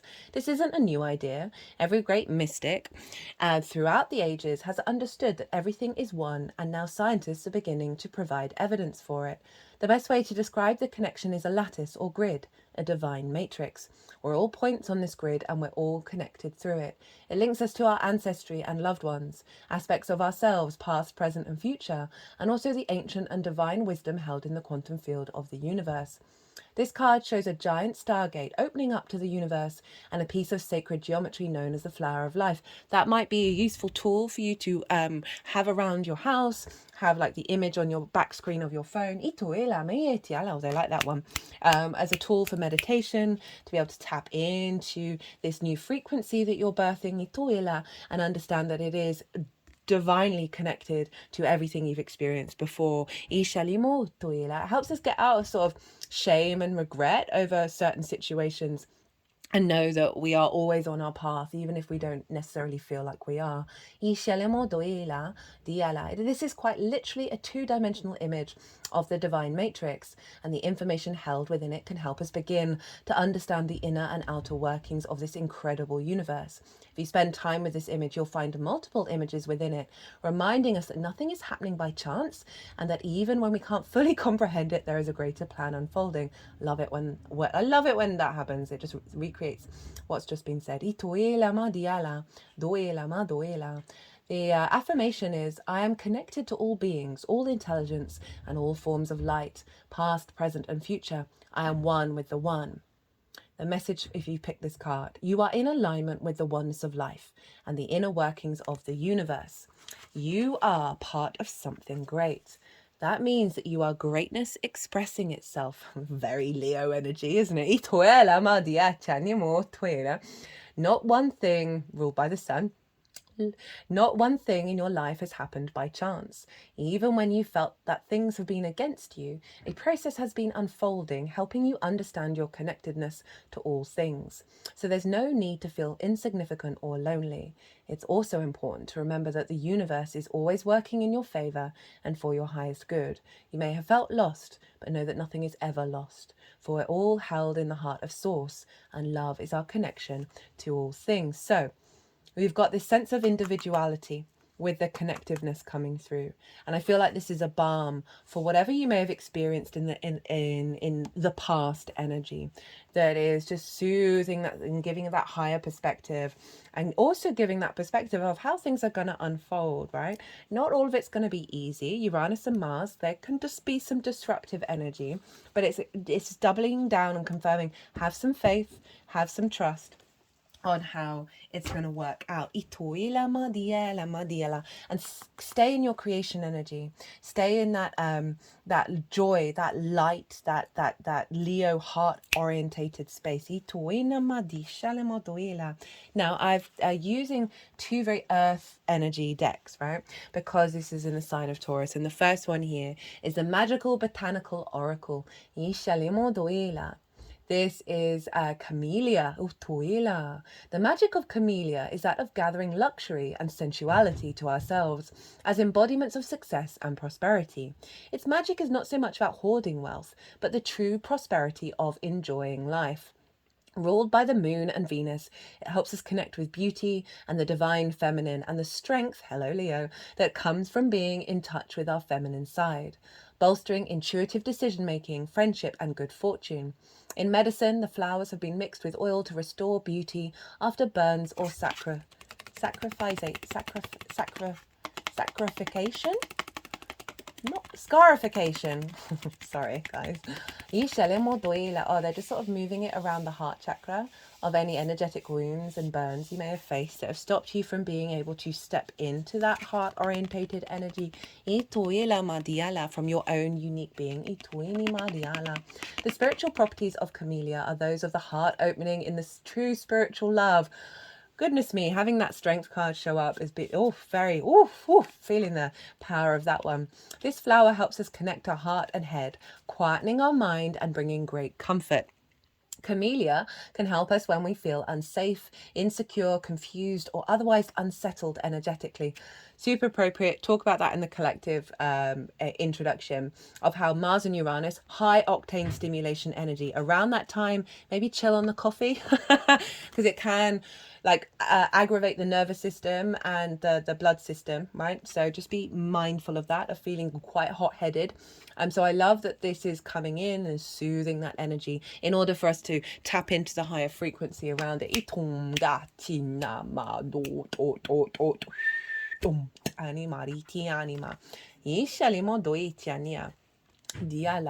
helps to ground us while not giving a sense of heaviness or density.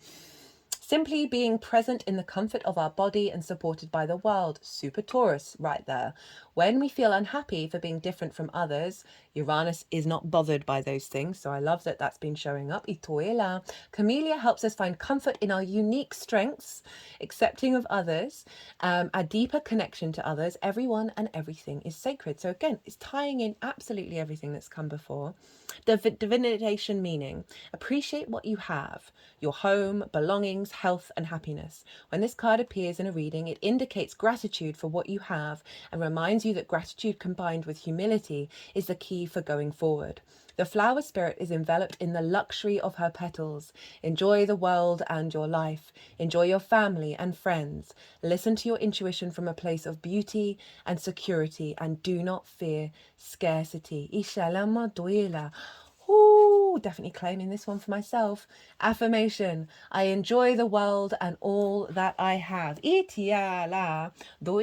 with the straddling of worlds, it's kind of giving the impression that this energy has not been prevalent, but you may have got clues and signs and hints of this is what's coming through. This has also come through in other astrological transits, particularly that Cancer new moon cycle, right? I really recommend that whole transit series, just because we are activating a new integration of all the clues that we've had over the last year and 3 months of this new magical reality, right? Which so often we can be in fear over, of like having a deep level of faith and trust in the unfolding.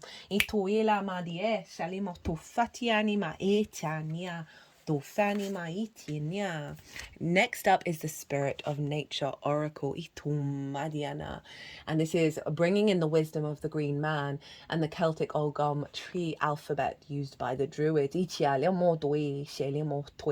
The Alder. Green Man wisdom. Defense keeps clear the territory. Alder has strong associations with defense. It weaves a spell of protection to guard against attack, be it of a country or an individual. In Celtic myths, we read of palisades of elders that deter invasion or keep prisoners confined, and these fences are sometimes described as being decorated by a row of severed human heads. Okay, but Alder needs no such grisly displays. It offers a whole-hearted defense, if necessary with a fearsome aspect. Your own deep instincts know when someone or something is threatening your boundaries or when your personal territory is invaded. If you do not command it to leave, if you do not defend your space, then you dishonor yourself by giving away your power. Alder in a reading suggests a need to defend your territory or to clear the way before you. So Uranus and Mars, god of war, right? So in a yin sign, earth sign is yin, can see a level of more, not necessarily on the attack, but protection, right? Defensive energy. So I love this is shown up with this, right? It's saying, be mindful of this unfolding, this new reality unfolding, and stand your ground and be protective of it, right? Have faith in it, but also know that often when we get a real boost of this beautiful energy, the flip side can show up. And I feel like there's some limiting beliefs that because it may not be external, it may be internal. Some limiting beliefs that you need to protect yourself from. And I'm not saying that to fearmonger, it's just being awareness of it and allow yourself to observe those limiting beliefs and what they do without it letting it diminish your energy. And know that when they do come up, they are serving the process of the integration of this. Interesting. Okay, let's read the alder law.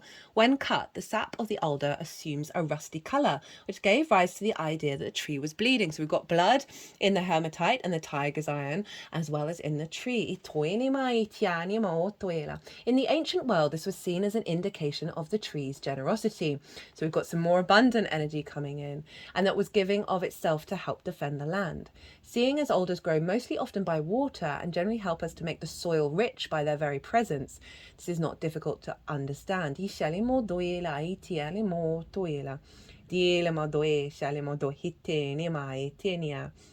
I'm just scanning through the rest of it.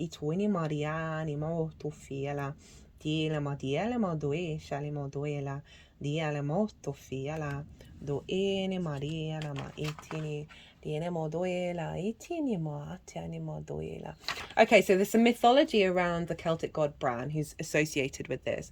Essentially had his head cut off, and it was buried in certain places in order to stop people invading the country.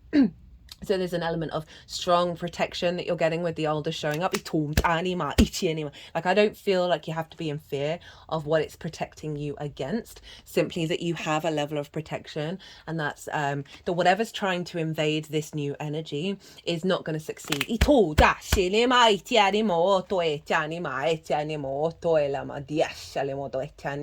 Itum dile mariani mo totinima ishala. Loving this vibe so much. I'm really feeling very nourished and empowered at the same time.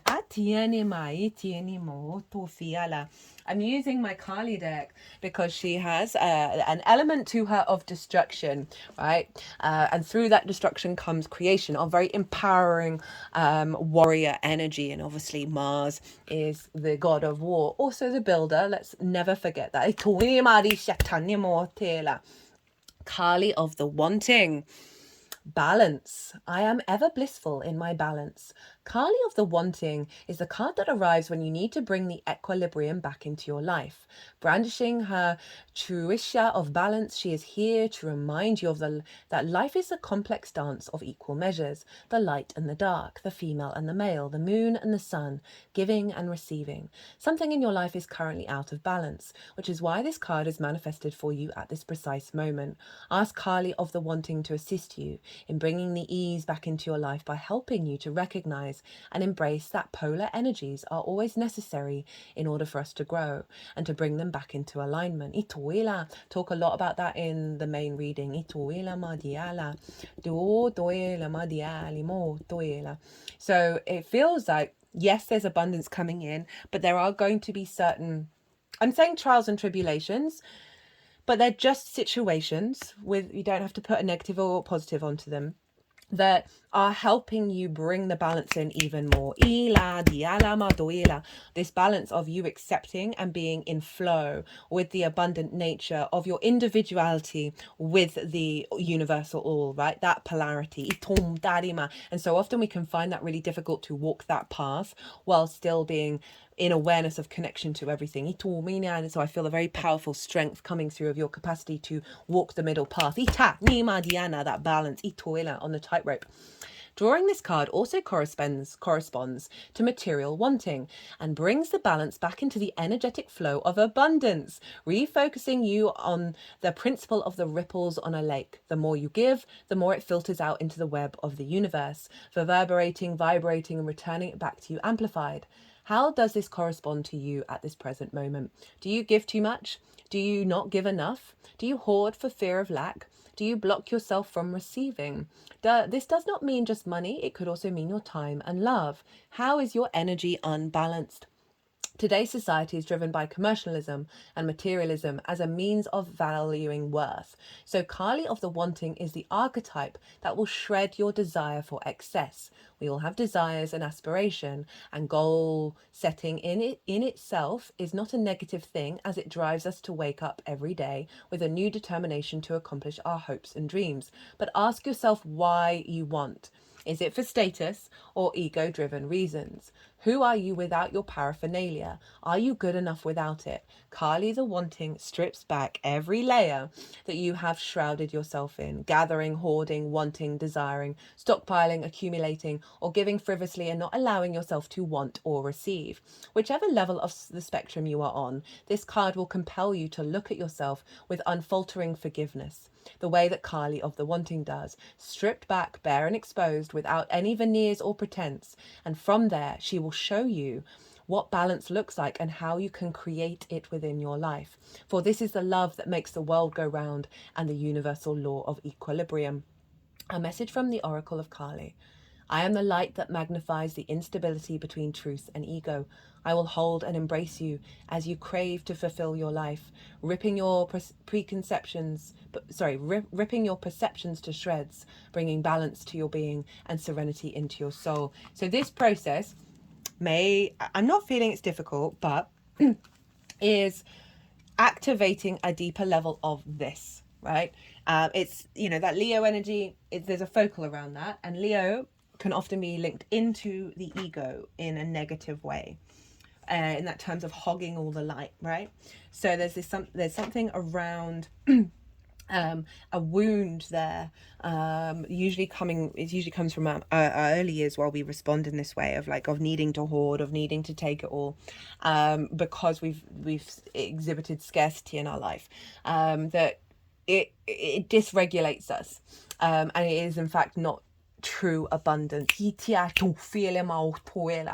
this is a really powerful message of bringing you into unity in terms of your longer term nourishment and abundant energy of enjoying the life that you lead, which will in turn see that ripple effect, right, of the waves going out and then coming back again from the pond and then getting bigger and bigger and bigger and bigger and bigger, this feedback loop of reciprocity.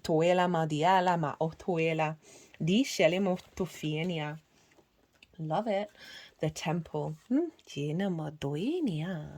sanctuary, the shrine, the altar. When we think of the temple, we often envisage an architectural structure in a far-off land. We are quick to distance ourselves from the sacred, assuming we must expend much effort in order to arrive there. Yet the temple is a universal and omnipresent energy, accessible in the highest and lowest, richest and poorest of places. Visiting the temple might be as simple as stepping into the dappled light of the forest. Right, get into nature with this Taurian energy in order to reconnect yourself back to the frequency that's come through here. Slowly and sensuously kissing a lover, or closing your eyes to travel inward. This card is a call to re-examine what you pay homage to and what you reject. Not surprised this card wanted to be underneath Kali. Isheli stripping back those layers. What do you spend your time worshipping? Your phone, money, material goods? What barriers do you draw between yourself and the sacred? Perhaps there is room on your altar for something new, something surprising. Offer it to the heavens. When light, reverence for all, life as a sanctuary. Ancient yogis saw the body itself as a temple, every function and feature of it as an expression of divinity. Build a shrine with found materials. Don't spend any money, only time. I love going out into nature and picking up feathers and seeing what the energies want to do with them. So this is going back to the sanctity of your vessel, your temple, of what is truly sacred to you. What is you may, right, so much the materialism of the world can pull us in, right? So we can distort our understandings of what truly is abundance, what truly helps us feel good, where we're trapped in that loop of the consumerism, of the goods, of the buying, right? I'm not shaming any of that. It's part of our structure, but it's all about that balance. It's all about getting deep within you of like, okay, does this even nourish me? Does this serve? Is this an offering worth giving to the temple of your existence, your creative spiritual existence? And so this is clearly what this transit is calling you. This is part, it's not necessarily a challenge, but this will help elevate what's coming in here.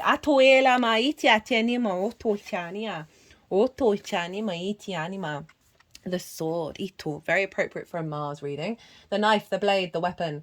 To use the sword is to decide. The blade separates one reality from another. Interesting. Ito, ilia. The choice is made and all else falls away. If you find the sword in your grasp, you can no longer hesitate. This weapon requires a clear and decisive mind and a willingness to act. An onlooker may think the sword bearer is hasty and violent, but the most compassionate and responsible gesture is that of one that is honest, swift, and accurate. Our first encounter with the sword is at birth, when the cord we share with the mother is cut. This moment defines our separation from her and begins our journey of becoming ourself.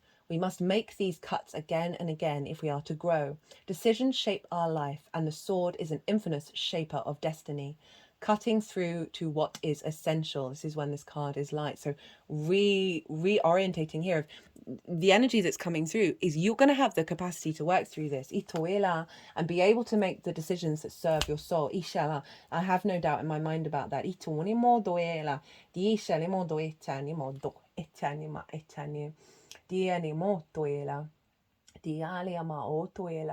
So there, yeah, a real ability to stand in your power and your truth about what is uncovered with this transit, right? A lot of Uranian and Mars energy, incredibly independent. So there may be certain societal norms that have been conformed to that feel very comfortable but are inherently not giving you the nourishment you need. And this is activating a cycle of bringing in a deeper nourishment, as I said, with the connection to all, a sense of appreciation of life, activation of your individual spirit that is allowing you to pull these things back for them to no longer motivate you and be able to make the right decisions when you need to, with the clarity that you need to. I would say you've got a lot of protection to help you get to this space, and also spending time in nature to help maybe call on a meditation. If you've got a decision that you're not sure about making, really tap in to the energy of your temple, of your body on the earth, and see what the Great Mother has to tell you. Final oracle card, the Horseman, Herald of Change. Good news and caution. When the Horseman appears, he is inviting you to spread the good news. Everyone already knows the bad news. Your task is to point out the beautiful where others only see the ugly. Note the possible, no matter how implausible it may seem.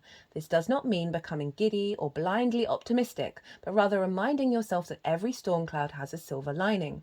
Become a herald of the positive. Put away the fatalistic attitude, the dire predictions, the dreadful expectations about the world or about your life. Declare the arrival of a new and better you. Proclaim that you have arisen from the realms of the dead, woken from a long and dreadful slumber, and are back on the world stage. The show is on again.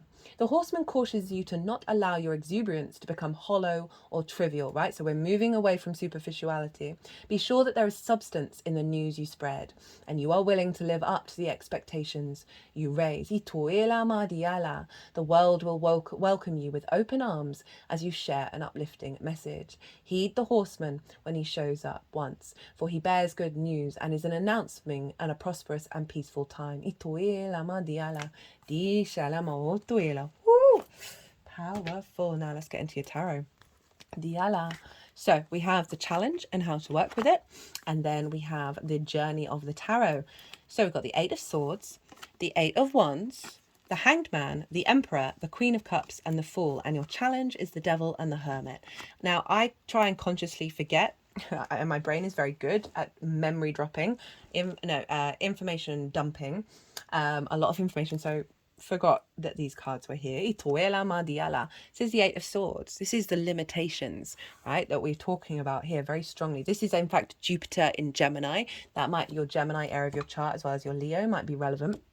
And this is about acknowledging things are an illusion, that have limited us, that in fact have never been a cage. I love it when this card shows up because it's showing the reveal, right? It's saying that a reveal is unfolding, where you are going to be able to leave the cage and liberate yourself. We then have it with another 8. Love that. That always shows some balance and some unity is coming in. This is alignment, right? Going beyond those limitations, back into your soul's frequency, right? And that everything is headed in that direction, right? The fire energy of the Horseman always reminds me of Sagittarius. This is in fact Mercury in Sagittarius. Mercury is going to retrograde in Sagittarius. That might be relevant to what's going on here. But overall, there's a real sense of alignment of you stepping into your power, into your fire energy. Even though this is a Taurus reading. We've had a lot of Leo show up. Fire represents our soul, right? Our spirit. And so there's an alignment with that that's coming in where you've previously been blocked from like truly being able to step in to your sense of abundance in the 3D world. With the Hanged Man, the Emperor, right? So 2 major arcana. This is Neptune, this is Aries. So Neptune is making an aspect to this, this formation. And this is about, through this alignment, it's calling you to go inward and pause in order to gain a higher perspective rather than the limiting belief, right? This is the only halo in tarot representing illumination. And so there's an element of pause and of reflection. And this is also about deep contemplation as well. And this can be through any practice, right? Any creative practice, anything that you do with the acknowledgement of where is the deeper wisdom here? This is calling you, like this is, of really going deep within, of getting back into an alignment with the divine. There's activating a strong sense of self, right? Aries energy. We've got the self, what was it? The self-created, right? This is the wisdom and the sovereignty of the Emperor coming through. That with this journey, you are now in your power. You are not being distorted by external experiences. You are finding the wisdom in your own understanding and how you want to take action. Queen of Cups with the Fool.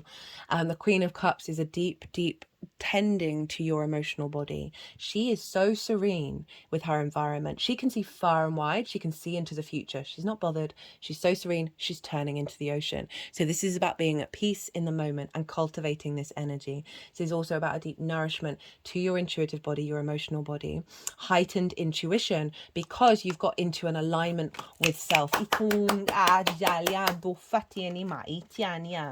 it's leading to the Fool. which is the horseman, right? The heralded of change. Spread the positive news. The fool has just left the village, is going out into the world. It's operating from the heart space, right? Its chest is really far forward. So that big Leo energy. It's about to leap off a cliff and go into a new reality where it's seeing life, the good, the bad, the ugly, and the beautiful, in awe of existing, the joy of existing, the positivity. Doesn't matter what the situation, it's all about perspective with the fool. So it is saying embarking on a new journey where you are embodying this horseman. This is the work that you're doing of bringing this new reality into being. The challenge and how to work with it. 2 major arcana, the devil and the hermit. So this is, I always go with what's the first thing in my head, and I don't often read the devil in its stereotypical way, but I am in this situation because it's shown up in the reading and it's the first thing that popped into my head. Uranus is the path clearer, the breaker of chains. There are chains around these figures that have bound them in the material world, that do them a disservice, that limit them and keep them stuck in cycles. So this feels like this energy, right? And to work with that, so these things may come up, right? This sense of materialism and consumerism, these things may come up over this cycle. As I said, they are just wisdom tools for you. And here is the wisdom, the hermit, of going inward. The hermit isn't bothered about what society thinks. It's on a mountain representing a higher perspective. It honors its inner wisdom and its inner experience, and it cultivates that. It's not influenced by the external world. So this is saying, go inward when these things up and see, okay, is it society that's wanting this, or is it me? Is it my family, my friends who condition me to be a certain way, or our soul signed up for those contracts, right? It's not all about blaming the external, but this is saying, look within. You've got to focus on what it is that you want, how you perceive things, rather than the conditioning that we all face, both from our ancestors, past lives, parental figures, society, the collective, people that we interact with. It's the star here, right, of your unique being, and how that is the light that guides you. Right, pile 2. Love that reading. Very empowered. I feel very, very empowered with this energy, as well as deeply nourished. That there is, it's almost like there's the deep nourishment and then the awareness that that's going to get even deeper. You just got to go through a certain process, which you have to support the hermit and that sword of like seeing things clearly and being able to make decisions that serve the wisdom of your soul, Itiana, and therefore you, because that is you. Okay, pile 2, I'm going to leave it at that. I hope you enjoyed this reading. I certainly did. If it resonated, I'd love to find out that you picked this pile and what resonated in it. Drop me a line in the comments box. Other than that, pile 2, be good to yourselves, be good to those around you, safe travels, and be well until we meet again. Hello and welcome, pile 3, to your pick a card reading for the Mars-Uranus conjunction that's happening on the 14th or 15th of July, depending on where you live. For those of you who didn't catch the introduction, I break down the astrology of the exact moment of the conjunction, which marks a new beginning for a 2-year cycle that we're entering into, as well as the themes of Mars and Uranus and the combination of those two together. I also did a collective tarot reading as well. It's kind of blown my mind how all of that collective tarot reading has shown up in both of the first 2 piles as well. So if you want a sort of a more expansive understanding of the energy that's showing up, go watch the introduction, come back and click back on pile 3 again. So you picked the Kyanite. As I said in the beginning of the video, this was given to me by someone bought this for me who has a very strong Uranus, so felt very appropriate to use it in these readings. So Kyanite. I wanted to use crystals that were very grounding and very helping bring integration, because Mars and Uranus combined, they're very energetic planets. Uranus is linked into the nervous system, Mars linked into the blood flow, our blood within us, the iron in us, and can really hyperstimulate us too much, where we can get a little bit overwhelmed and a little bit dysregulated. So I really wanted to bring in some crystals around alignment, particularly because this is an earth sign, and Taurus, which is our personal connection to the earth, and therefore our physical body can get dysregulated. So I really wanted to bring in the beautiful healing energy of these crystals. And this is in fact a crystal that is linked into the sign of Taurus. I'm trying to get it in a place where, you know, you can kind of see it. This is one of the minerals in the mineral kingdom which never needs cleaning or clearing. It will not accumulate or regain or retain negative energy or vibrations. The energy of kyanite is unlimited in application, making it one of the best attunement stones. Kyanite aligns all chakras automatically and immediately with no conscious direction. If directed with the consciousness of the user, it can also open the chakras. Conscious direction of the energy can also align the emotional, intellectual, physical, spiritual, ethereal, astral bodies, all the things then. It brings tranquility and a calming effect to the whole being.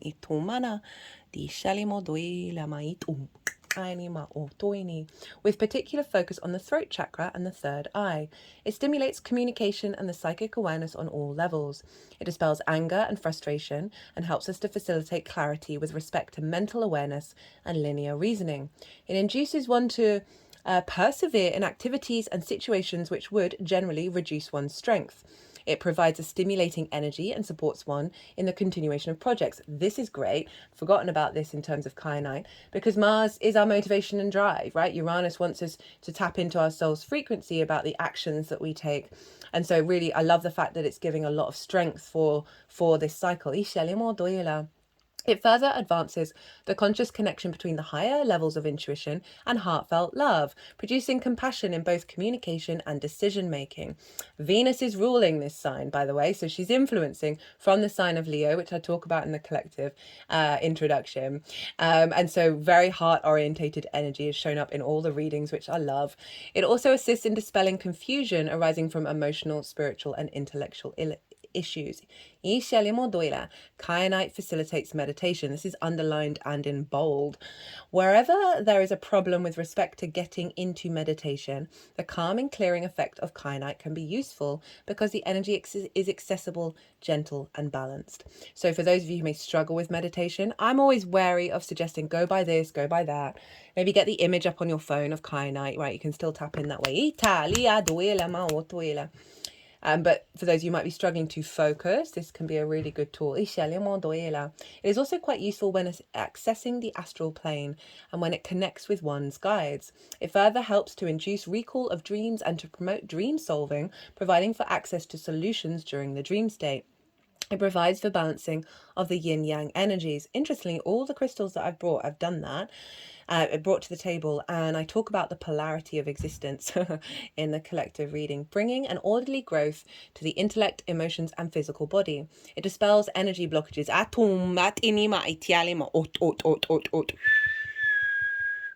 Moving energy from the ethereal plane in a yet gentle, yet forceful way through the physical body.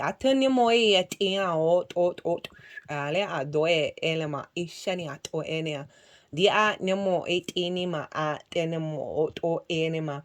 It inima at inima at inima at inima inima eight inima eight inima inima inima inim. It's a beneficial stone to place between the heart and the navel chakras during healing activities. So linking your desire, your motivation with the solar plexus of going out in the world, your actions and your drives in alignment with the heart space. Apologies, pile 3. I had to pause because I had a tickle coming in my throat, dealing with throat chakra stuff. And I'd forgotten didn't pre-shuffle your tarot cards. So I just did that. And I will read those after we've gone through the oracle reading. So first up is the box. All the decks in the description box, as always, if any of them take your fancy. So this is the Wild Unknown Archetypes deck by Krans. The box, the cage, the rules, the norm. We all live to some degree within the confines of the box. This archetype represents everything that is known, anticipated, and expected. It holds us in place while simultaneously holding us back from our greatest visions. The box is sneaky, insidious, and everywhere, limiting us at the most unconscious levels. It is built of layer upon layer of social constructs and pressures. Breaking through its confines requires awareness, continued effort, and bravery. The box may appear as expectations from parents, a well-paying but heartless job, the pressure to look or behave like others, or simply to stay small. There is a box around you now, made of some type of confining thought. What is it? The box shifts and morphs as we grow. This is part of its multi-layered nature. Once you break through one layer, another will present itself to you. Keep going, break through, an exquisite life requires it. I mean, this is so... Uranus does not like being limited. It does not like being put in boxes of social constructs. So fascinating that this is shown up at the beginning of the reading with closed door and completion underneath it. So there's something around here about limitations in your life. We all have them. As I said in the introduction to regulars, right? If we started a drinking game where every time I said limiting beliefs or trauma responses, we'd all be very drunk very quickly. But it's true. We are constantly conditioned by everything around us, and for us to be naive to that we are not influenced by our environment, then oh dear. But I love that this is coming up with the closing door, because it's acknowledging that this cycle, this new cycle, remember it's a new beginning. So often we see the old paradigms show up around that we're then working through, and really bringing depth and nuance to our understanding around that in order to magnify the integrated expansive frequency. Sometimes we've got to work through those layers and those boxes.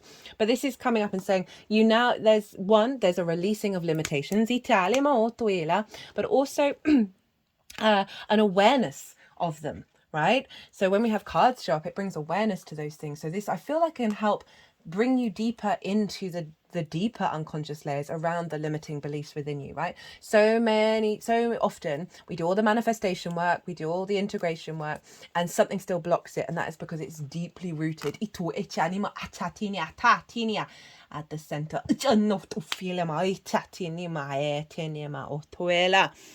Closing door. Endings, completion, your greater calling. When the closing door shows up, it's a call to recognize an ending, to terminate a relationship, job, task, or situation that has been dragging on for far too long. Unlock the cage, and this can also be internally, right? An ending doesn't have to necessarily take what resonates, as always, leave what doesn't. Unlock the cage you have been trapped in and shut the door behind you. This is not the time to worry about what others may think or feel. Instead, break with routine, consider what you think and how you feel, and be true to your heart's calling. Again, just across the board, summing up the whole energy of Uranus, Mars, and Venus involved here.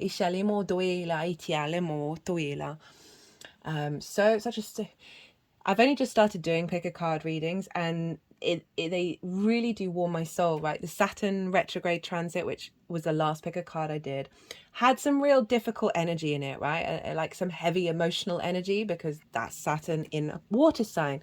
And all of these readings, then different, but the core essence of the planets, the celestial bodies, are showing up. And as someone who is in awe of the formation of our solar system, and therefore the formation of the universe and how it's created this system, the joy. It's time to walk out the door. If you do not see a door but only a solid wall in front of you, ask for assistance. Muster the courage to say no more. Remember as well that no one else needs to be wrong in order for you to do what you've known you've needed to do for a long time. If the door to a project or a relationship has been closed to you, stop knocking on it.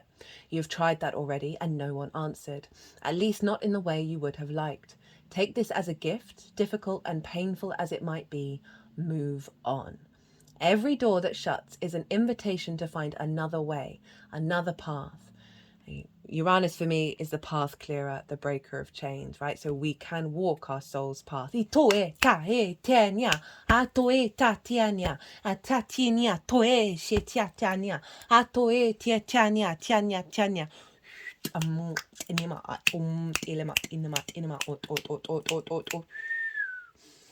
Feel like we're getting a boost from Uranus to be able to be confident in undertaking this task. And to be able to see clearly. Even if we don't know how it's going to unfold, but faith within it. Better to recognize this earlier rather than later. How many of us leave a relationship or a job years after we knew it was time to move on? Stop wallowing in the pain and lingering on the reason why things did not work. It is keeping you from your greater calling. Bow deeply before that closed door. Give thanks to the lessons and set yourself free. Let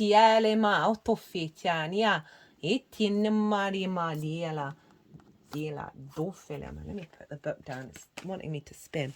The layers and layers and layers and layers and layers. In this lifetime and the others. We bow down before that door and give it great gratitude and thanks for all that has come before, now that we embark on our new journey of liberation. So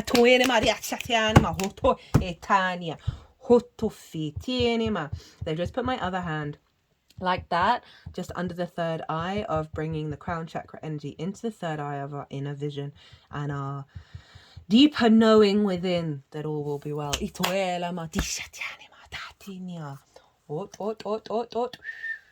you, Uranus.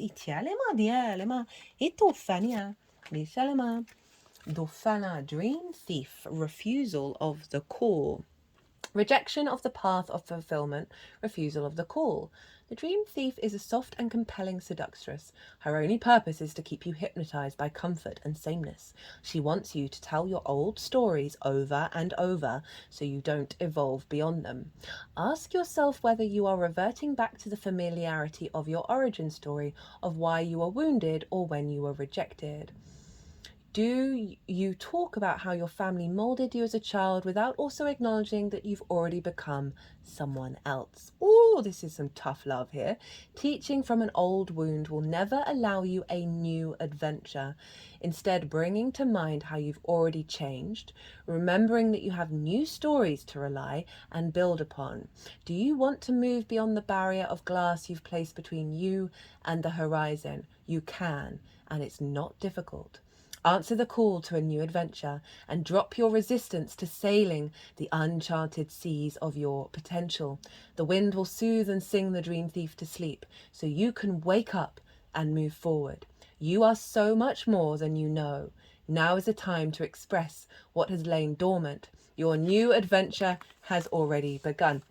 So that's kind of that. I love that for what we just talked about, of like a gentle reminder of moving away from the closed door, from the old story. And there may be, because Mars and Uranus are kind of disruptive, there may be situations in your life that come up over this cycle, especially at the beginning of it, that is the dream thief, of like softly trying to quieten you and get you back to sleep again. Right, so there's an element of standing in your power and being in awareness of that.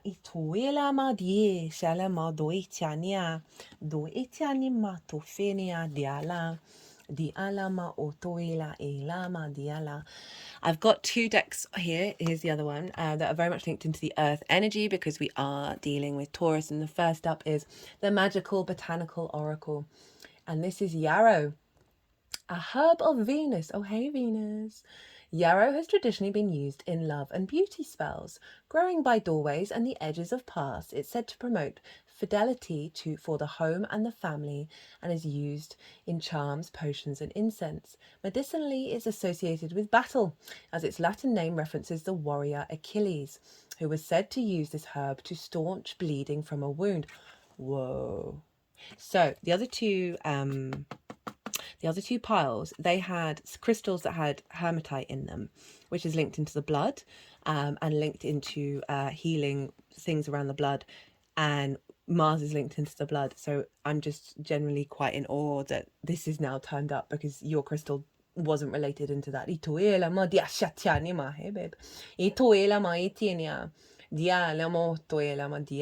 was still being used in the battlefield as recently as World War One. The association with blood and the iron within the blood. Woo! Mars is linked into iron. Also gives its rulership to Mars. That's hilarious. I didn't catch that. And makes it a herb of protective and defensive magic, particularly against harmful magic and unwanted entities. Likewise, being associated with the harvest near midsummer, otherwise known as the summer solstice. It can attract helpful and playful fae beings and used in trance and dream magic, both for protection and spiritual contact. Spirit contact even. Since it heals cut skin, it's considered a beauty aid in clearing and beautifying the complexion. And in China, stalks of yarrow were traditionally used for divination by the I Ching hexagrams, a practice now spread across the world, though today people more commonly use coins. The essence of yarrow is one of boundaries and borders, controlling the flow and passage of forces between them, like a seminal at the gate. While in herbalism, it closes the wounds of our last barrier, the skin and flesh, sealing the wound. Energetically, it closes wounds that we have in our energy body, in our aura. Protection against this as well.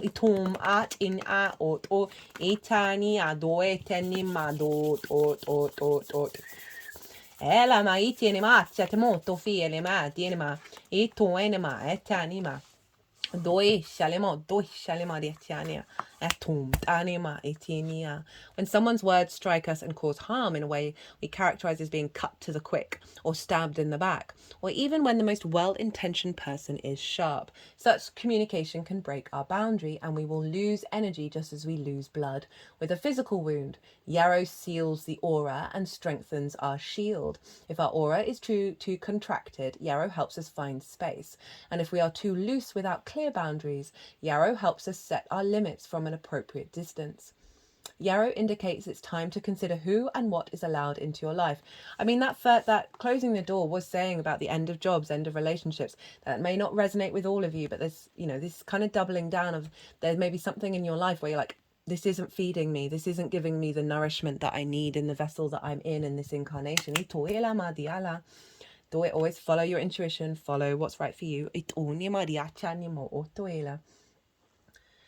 time to consider who and what is allowed into your life. If you have a tendency to close down and limit yourself, consider opening to new people, situations, and even new spiritual allies. If you tend to be very open, perhaps you should pull back a bit and focus upon deepening the relationships you already have in your life.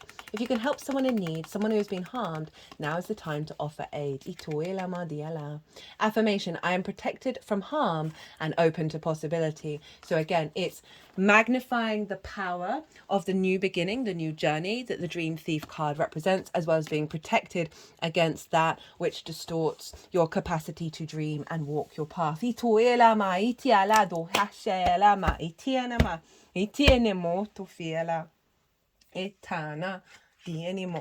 it's all part of the process. Kali of the True Vision. I've been using the Kali deck because, in her mythology, there is an element of destruction and renewal with her fierce warrior energy. Creation. Kali of the True Vision. I am positively transforming my inner dialogue as I see with True Vision. So we're bringing in the inner world. A lot of what's come through here can be a reflection of your inner journey, of the old stories you keep telling yourself. The old wounds, the old power. Kali of the True Vision is standing in front of you as you draw this card and looking deep into your soul as you utter every excuse to try and self-sabotage your true path to enlightenment. Why do you do that? Kali of the True Vision will tell you exactly why you do that, because you do not feel worthy of greatness due to limiting thoughts on your abilities that you still carry with you. It is far easier for you to stay shrouded within the shadows of mediocrity, stay within that box, than to soar with confidence into your fullest potential. For in that space of greatness, you are vulnerable. You are open to criticism from others as well as failure. So you stay restricted on the pinnacle of your victory. Well, no more. It's the time for you to, that was saying accessing more energy as well as deepening your relationships. I feel like we can do both of that. Essentially, you've got more spiritual energy coming in, because you've pulled back the limiting energy of the box. It's allowing you to contemplate different possibilities that have previously been restricted. So it's giving more space for the multidimensional sphere to intermingle with you.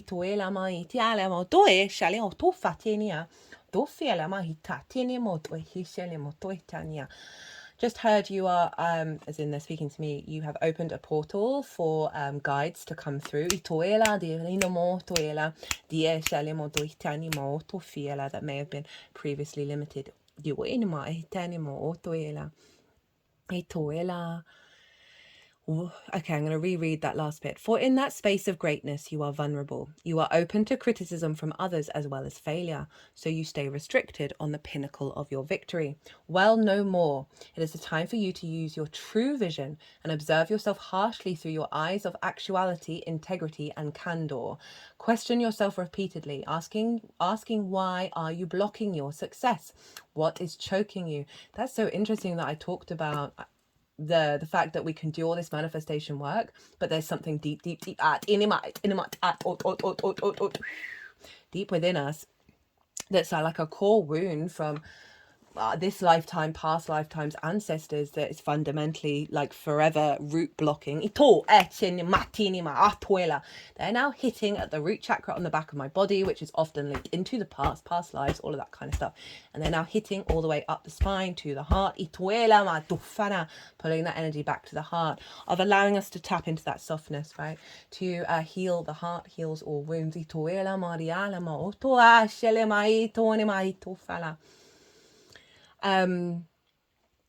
Question yourself repeatedly. This came up in the Cancer New Moon Oracle reading, by the way. You might want to go check that out. That's a very significant transit because it comes, lunation cycles really influence other transits, and it's the first lunation before this. So the Capricorn full moon will be the next one, but you might, because we've got a duplicate card, you might want to go and look at that oracle reading because there's a lot going on with the cycle that we've just walked through. Question yourself repeatedly, asking why are you blocking your success? What is choking you? What is holding you back? Why does success lead you to shrink? What would be the outcome if you got what you truly wanted? Sometimes the answer to this is that by not having what you truly desire, the things that mean so much to you, then you have nothing to lose, which keeps you loitering around in a space of security. But to live a mediocre life will slowly assassinate your soul from within. Very Uranian energy. Another key reason for potential self-sabotage is a lack of self-esteem, self-worth, and self-belief. This can have many different causes, but the effects are the same: feeling of worthlessness and the belief that you do not deserve success. Kali of the true vision is the creator. She will create new thought patterns. This card has not appeared for you by coincidence. It is your time. She knows that your magnificent essence was not born merely for survival, and Kali of the true vision will drag you kicking and screaming into the next level of your development. Take the leap. And now this is a message from Kali of the true vision. I am she who creates from her own source and feels worthy of the greatness bestowed upon me. I am the form of unformed potential and the dance of renaissance when you feel all that hope is lost. I destroy only to recreate, resurging your fierce potential and self-value. I am the creator. And the Kyanite was over there, of aligning your energy to this.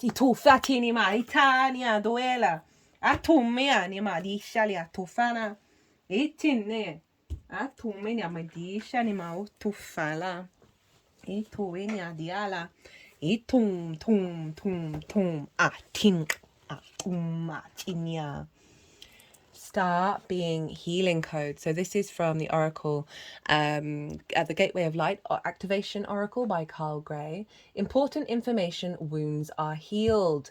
Recharging. There are many names for star beings. Whatever they are called, they are divinely inspired, evolved beings existing in dimensions that we can't even comprehend. They are the overseers of the cosmos and, like angels, are divine expressions of the heart of Source who are dedicated to the well-being of the entire universe. They aren't limited by time or space, for they come from a higher dimension. Their frequency healings are received on a spiritual level and can then move through our energy centers to affect the physical. These cosmic beings are our interplanetary cousins and are now coming to many souls in support of healing, expansion, and harmony. It is a gateway that is open to many different star beings, and so it doesn't stipulate which cosmic race is coming to us, but we will be receiving healing codes directly from the cosmic guides. The healing can be emotional, physical, or spiritual. However it comes, know that it is a great blessing. If the world seems overwhelming or intense at this time, know that it's okay for you to retreat to a safe space space to cleanse and recharge your energy. You may feel called to be a healer for others or share healing with the world, but please ensure that you are balanced and filled up with light first. This is not the time for you to sacrifice your own well-being in order to serve others. Light beings are placing their hands upon you now.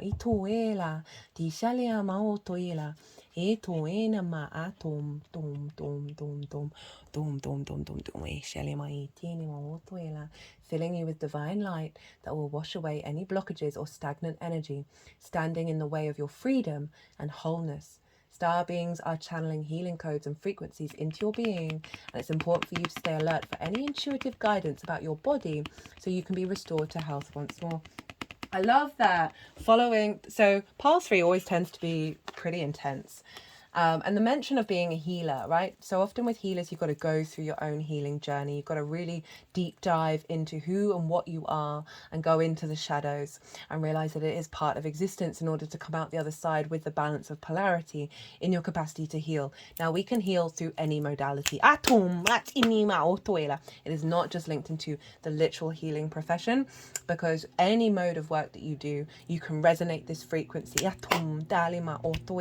But also in regards to the sort of the limitations of the block and the karmic energy that I'm feeling quite strongly with this reading, that through that there's an activation here that is doing some strong work, right? Karmic work is always really intense, especially linked into the ancestors, especially deep wounds.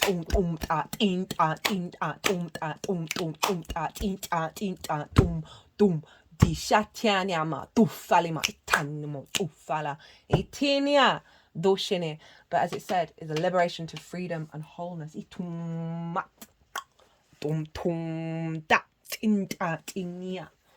So first up we have the womb. So you're being birthed.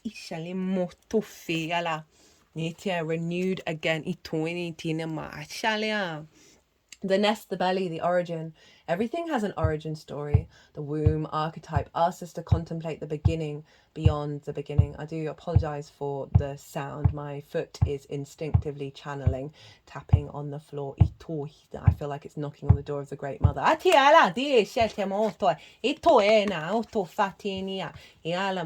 The mother beyond the mother in a world that often negates the power and the necessity of the feminine principles. I love that this is shown up for the Taurus energy, which is yin and feminine in nature.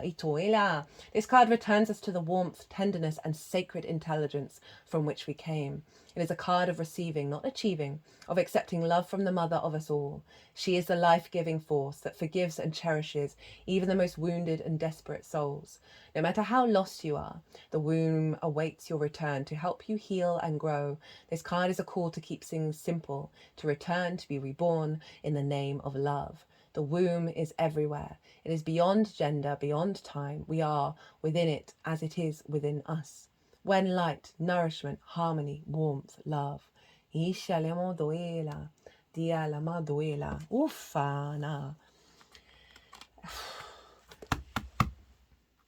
So we have lived many lives. We have done good, bad, the ugly, the beautiful.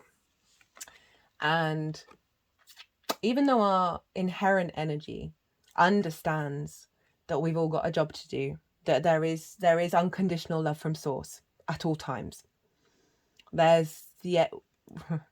Through our incarnations, we build up levels of fear and shame that have come up in this reading, right? This feels very deep, very like getting to the root, very primal, very ancient stuff showing up here, because we have the Great Mother. And one of the phrases that it says in the book is our planet, the mother had a mother. Who was she? And who was the mother before that, right? So it's pulling us back further and further in the spans of time, right? This is a Saturn card. Saturn's linked into cause and effect and karma, right, of acknowledging it. And I feel like some of Saturn's energy is to be at peace with all that has come before, because Saturn's all about integrity. When we walk our talk, it's about being now and doing the best that we can from a place of integrity, from a place of love, that it helps wash over the wounds, the shame, the fear, the pain, of our previous existence, whether you're conscious of it or not. If you pick this is clearly something in your energetic field that Mars and Uranus are coming along and liberating this real core block. I want you to be kind to yourself. I want you to love yourself. I want you to observe the wonder of your own existence. 21, Earthbound. So this is the Tantric Dakini oracle. And even here we have this sort of zoomed out vision of the bigger space and time frequency. Earthbound bears the number 21, signifying development from the world upward through the subtle centers to the stage of fulfillment in life. This card relates to the world of the traditional tarot. The surface of the earth viewed from space lies below. Above the horizon, the orb of a new earth is seen as if it's suspended in the darkness of the night. This symbolizes the beginning inherent in every completed cycle. So this is honoring this and also bringing in the new reality from this birth. As we step out of one situation beyond our roots, the next moment manifests itself in the completedness of the new perspective. By our nature, we are destined to return to the earth until the completion of the cycles of incarnation. Realization of the underlying meaning of earthly existence, the completion of a cycle, responsibility understood in its broader aspect as humanitarianism, action as the result of choice and free will, liberation from the bondage of a habit, change in a viewpoint, could indicate a change in residence, parallel universes and the concepts of new things emerging from the old. This card relates to karma and should be meditated upon with this in mind. Single-mindedness, particularly with regards to worldly things. So it's bringing the material realm, the bridge from that which has come to that which is being rebirthed, and a real sense of integrity. It's just sort of summing up what I was just saying about the integrity, that you're going to be able to be confident, understanding those nuances on an unconscious or conscious level, it doesn't really matter, that is allowing for this shift in this framework of how you then build on this planet.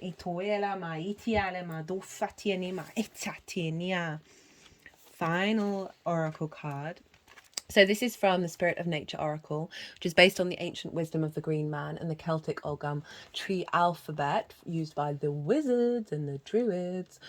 So Aspen, the Green Man wisdom, where all are gathered, strength is strongest. Now, before I read this, I'm getting strong ancestral support, right? I talk about those wounds that we hold as well, but there's a lot of support and wisdom that is being brought together into your being, in your incarnation, because the work that we do here serves the lines before us and the lines ahead of us. In the natural world, wherever individual species have come together, life has quickened and strengthened. Plants and trees have put down roots. Animals have colonized habitats and become stronger. Humans learned this very early on, whether from driving down a woolly mammoth in the hunt or in the creation of a vast construction such as Stonehenge. This kind of communal strength is seldom realized these days, and selfish concerns isolate us from our fellows. We still need the help and support of others, for our roots go down into a common soil. We can learn valuable lessons from the natural world. Our own perceived lack of ability quickly vanishes when we gather all our resources in one place, as we discover our strengths, our riches. So a real sense of recalibration around value, around worth, and that you are not alone.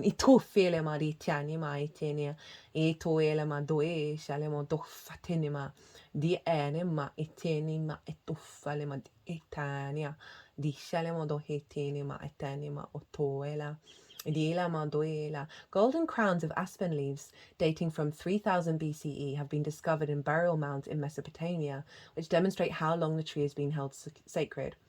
Dia Shelema. Again, we're going back into the aeons of time here. Woo! Wearing an aspen crown was supposed to ease entrance into the other world. Indeed, they must have been included in tombs to smoothen the dead's passage from this world to the other.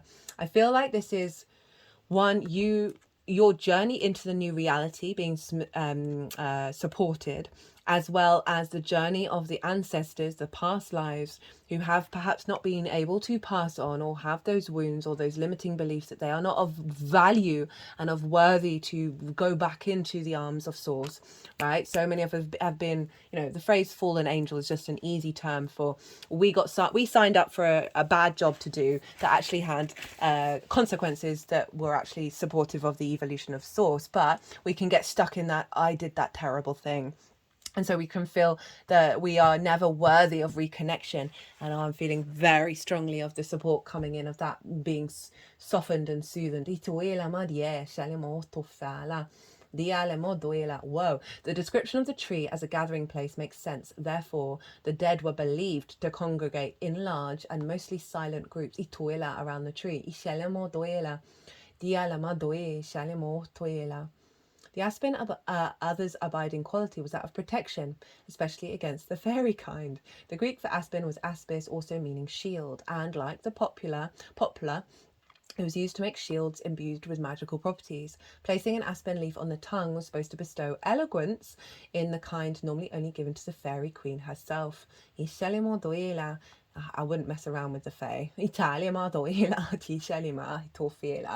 Aspen also gives shelter to animals and was considered particularly sacred to shamans whose spirit helpers often take animal forms. Now, when I was talking about the healer energy, I may have done, but I wanted to talk about the role of the shaman, which is to go into the underworld, is to go into those dark spaces. You know, I touched on it, but I didn't use the word shaman, but that came very loudly into my head of this feels like a very shamanic energy of and it often is with pile 3.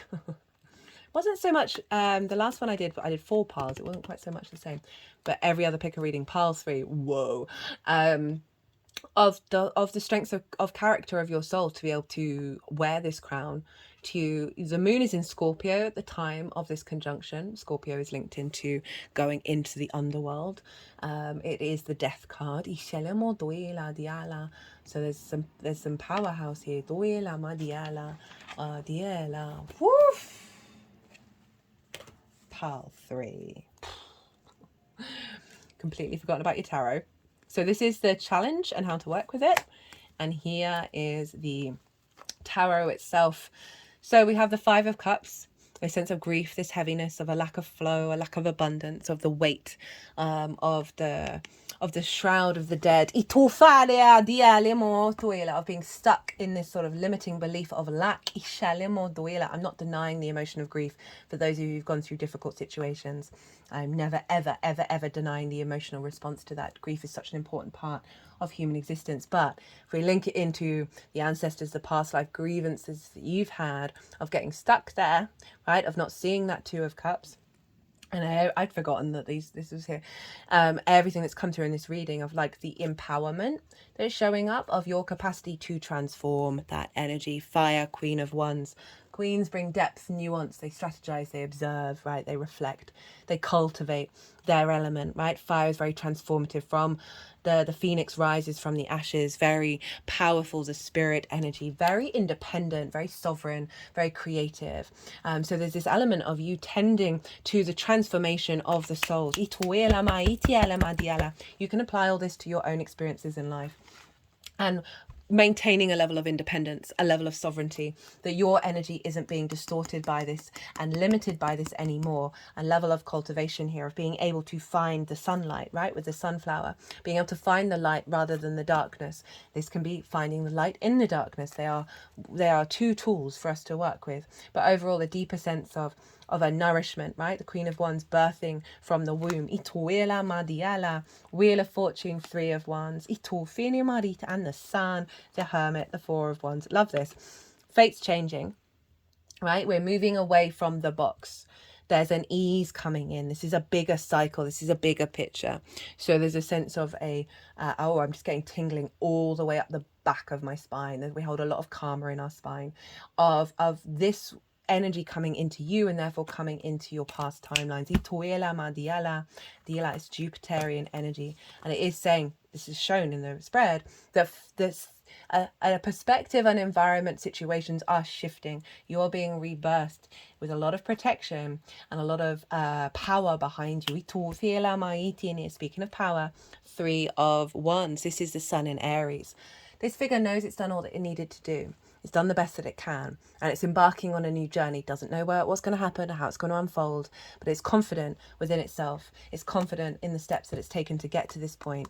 And I love this confidence coming up for how you're moving into the new environment that this conjunction is bringing in. The sun, play, liberation, freedom, right? Our inner child, the inner child of all that have come before us, no longer feeling wounded, feeling grief, finding that vitality, that vision, that animation. This is the biggest yes card in the tarot, of an illumination, of vitality, of the purpose, of the direction, of the joy in your life. They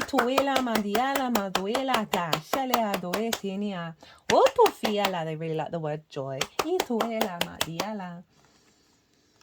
The Hermit with the 4 of Wands. Now, the Hermit for me is you in your power, right? The Hermit isn't distorted by society, isn't distorted by other experiences. It goes into its own world in order to understand the wisdom within. It's on a mountain, same as the 3 of Wands. They have a higher perspective. They have a new way of engaging with the world. And this figure is following the star, following your unique frequency, right? In order, there's a cultivation of deep wisdom here, right? So we've got the sun and we've got the Hermit. So there's an element of seriousness and play here. Can't avoid that.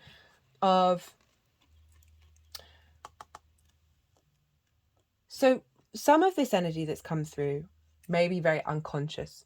I'm not saying you're all going out and helping the dead, right? But whatever's going on here is allowing you to be both the elder and the child at once, right? That's the goal.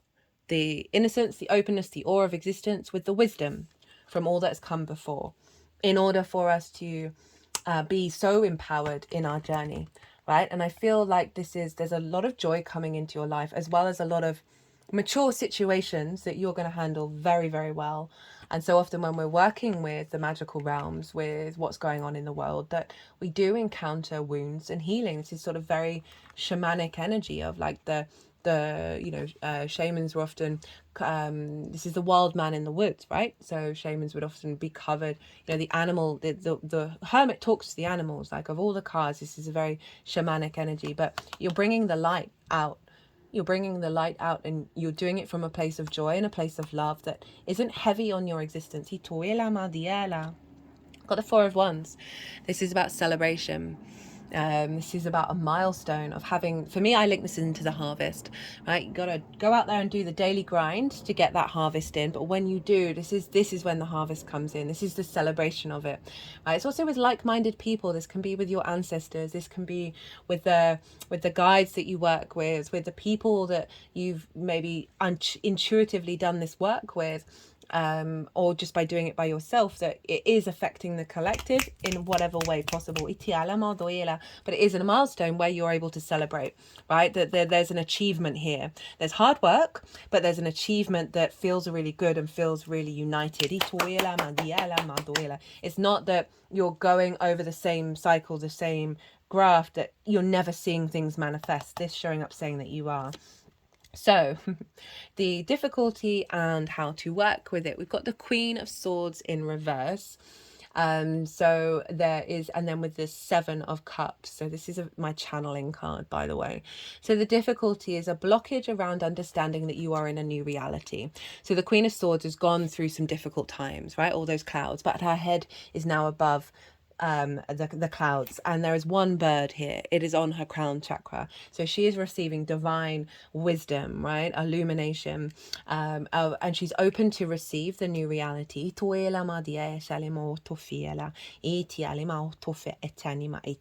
She's also a cultivation of clarity and vision, right? And bringing depth and nuance, being able to apply the rational to the irrational, right? So It's in reverse, which is saying there's a blockage around you, realizing you are in fact in the new reality.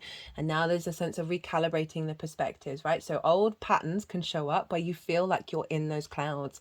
I would call and do some crown meditation work, crown chakra work, itoe, in order to recalibrate this. And what it's calling you to do is get a bit magical, step into the dreamlike fantasy world, into all the different realities, right? Understand that there is a magical reality out there that goes beyond the rational of, you know, this is a very weird reading, right? By the deans of the conformity of society. Okay, Uranus is all about breaking against that. It's not that strange to those of you who may be watching, because, you know, you're watching tarot and astrology and a channeler, so you're aware of all these layers that are out there.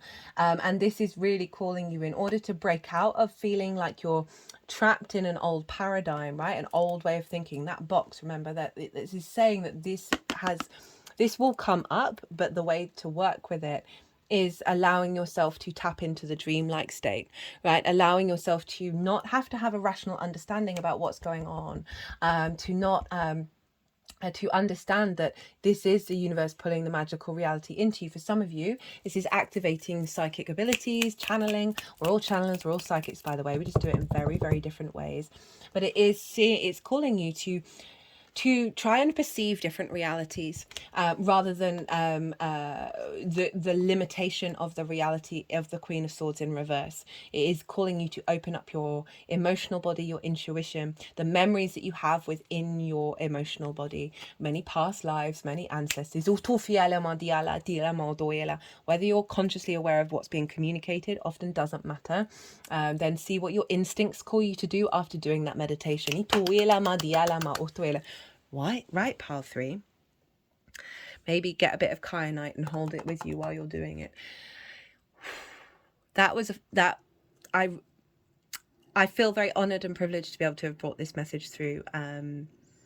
I feel it's definitely a powerhouse of a reading. There is no getting around it. As I said, you might want to check out the oracle reading for the Cancer new moon. That's where I summarize the collective and the all 12 signs reading because of the duplicate card. But other than that, pile 3, I'd love to hear from you. Drop me a line in the comment box about pile 3 and what resonated. I know it was a bit more of a heavier one, but doesn't, you know, that is the path so many of us walk, while still holding the light.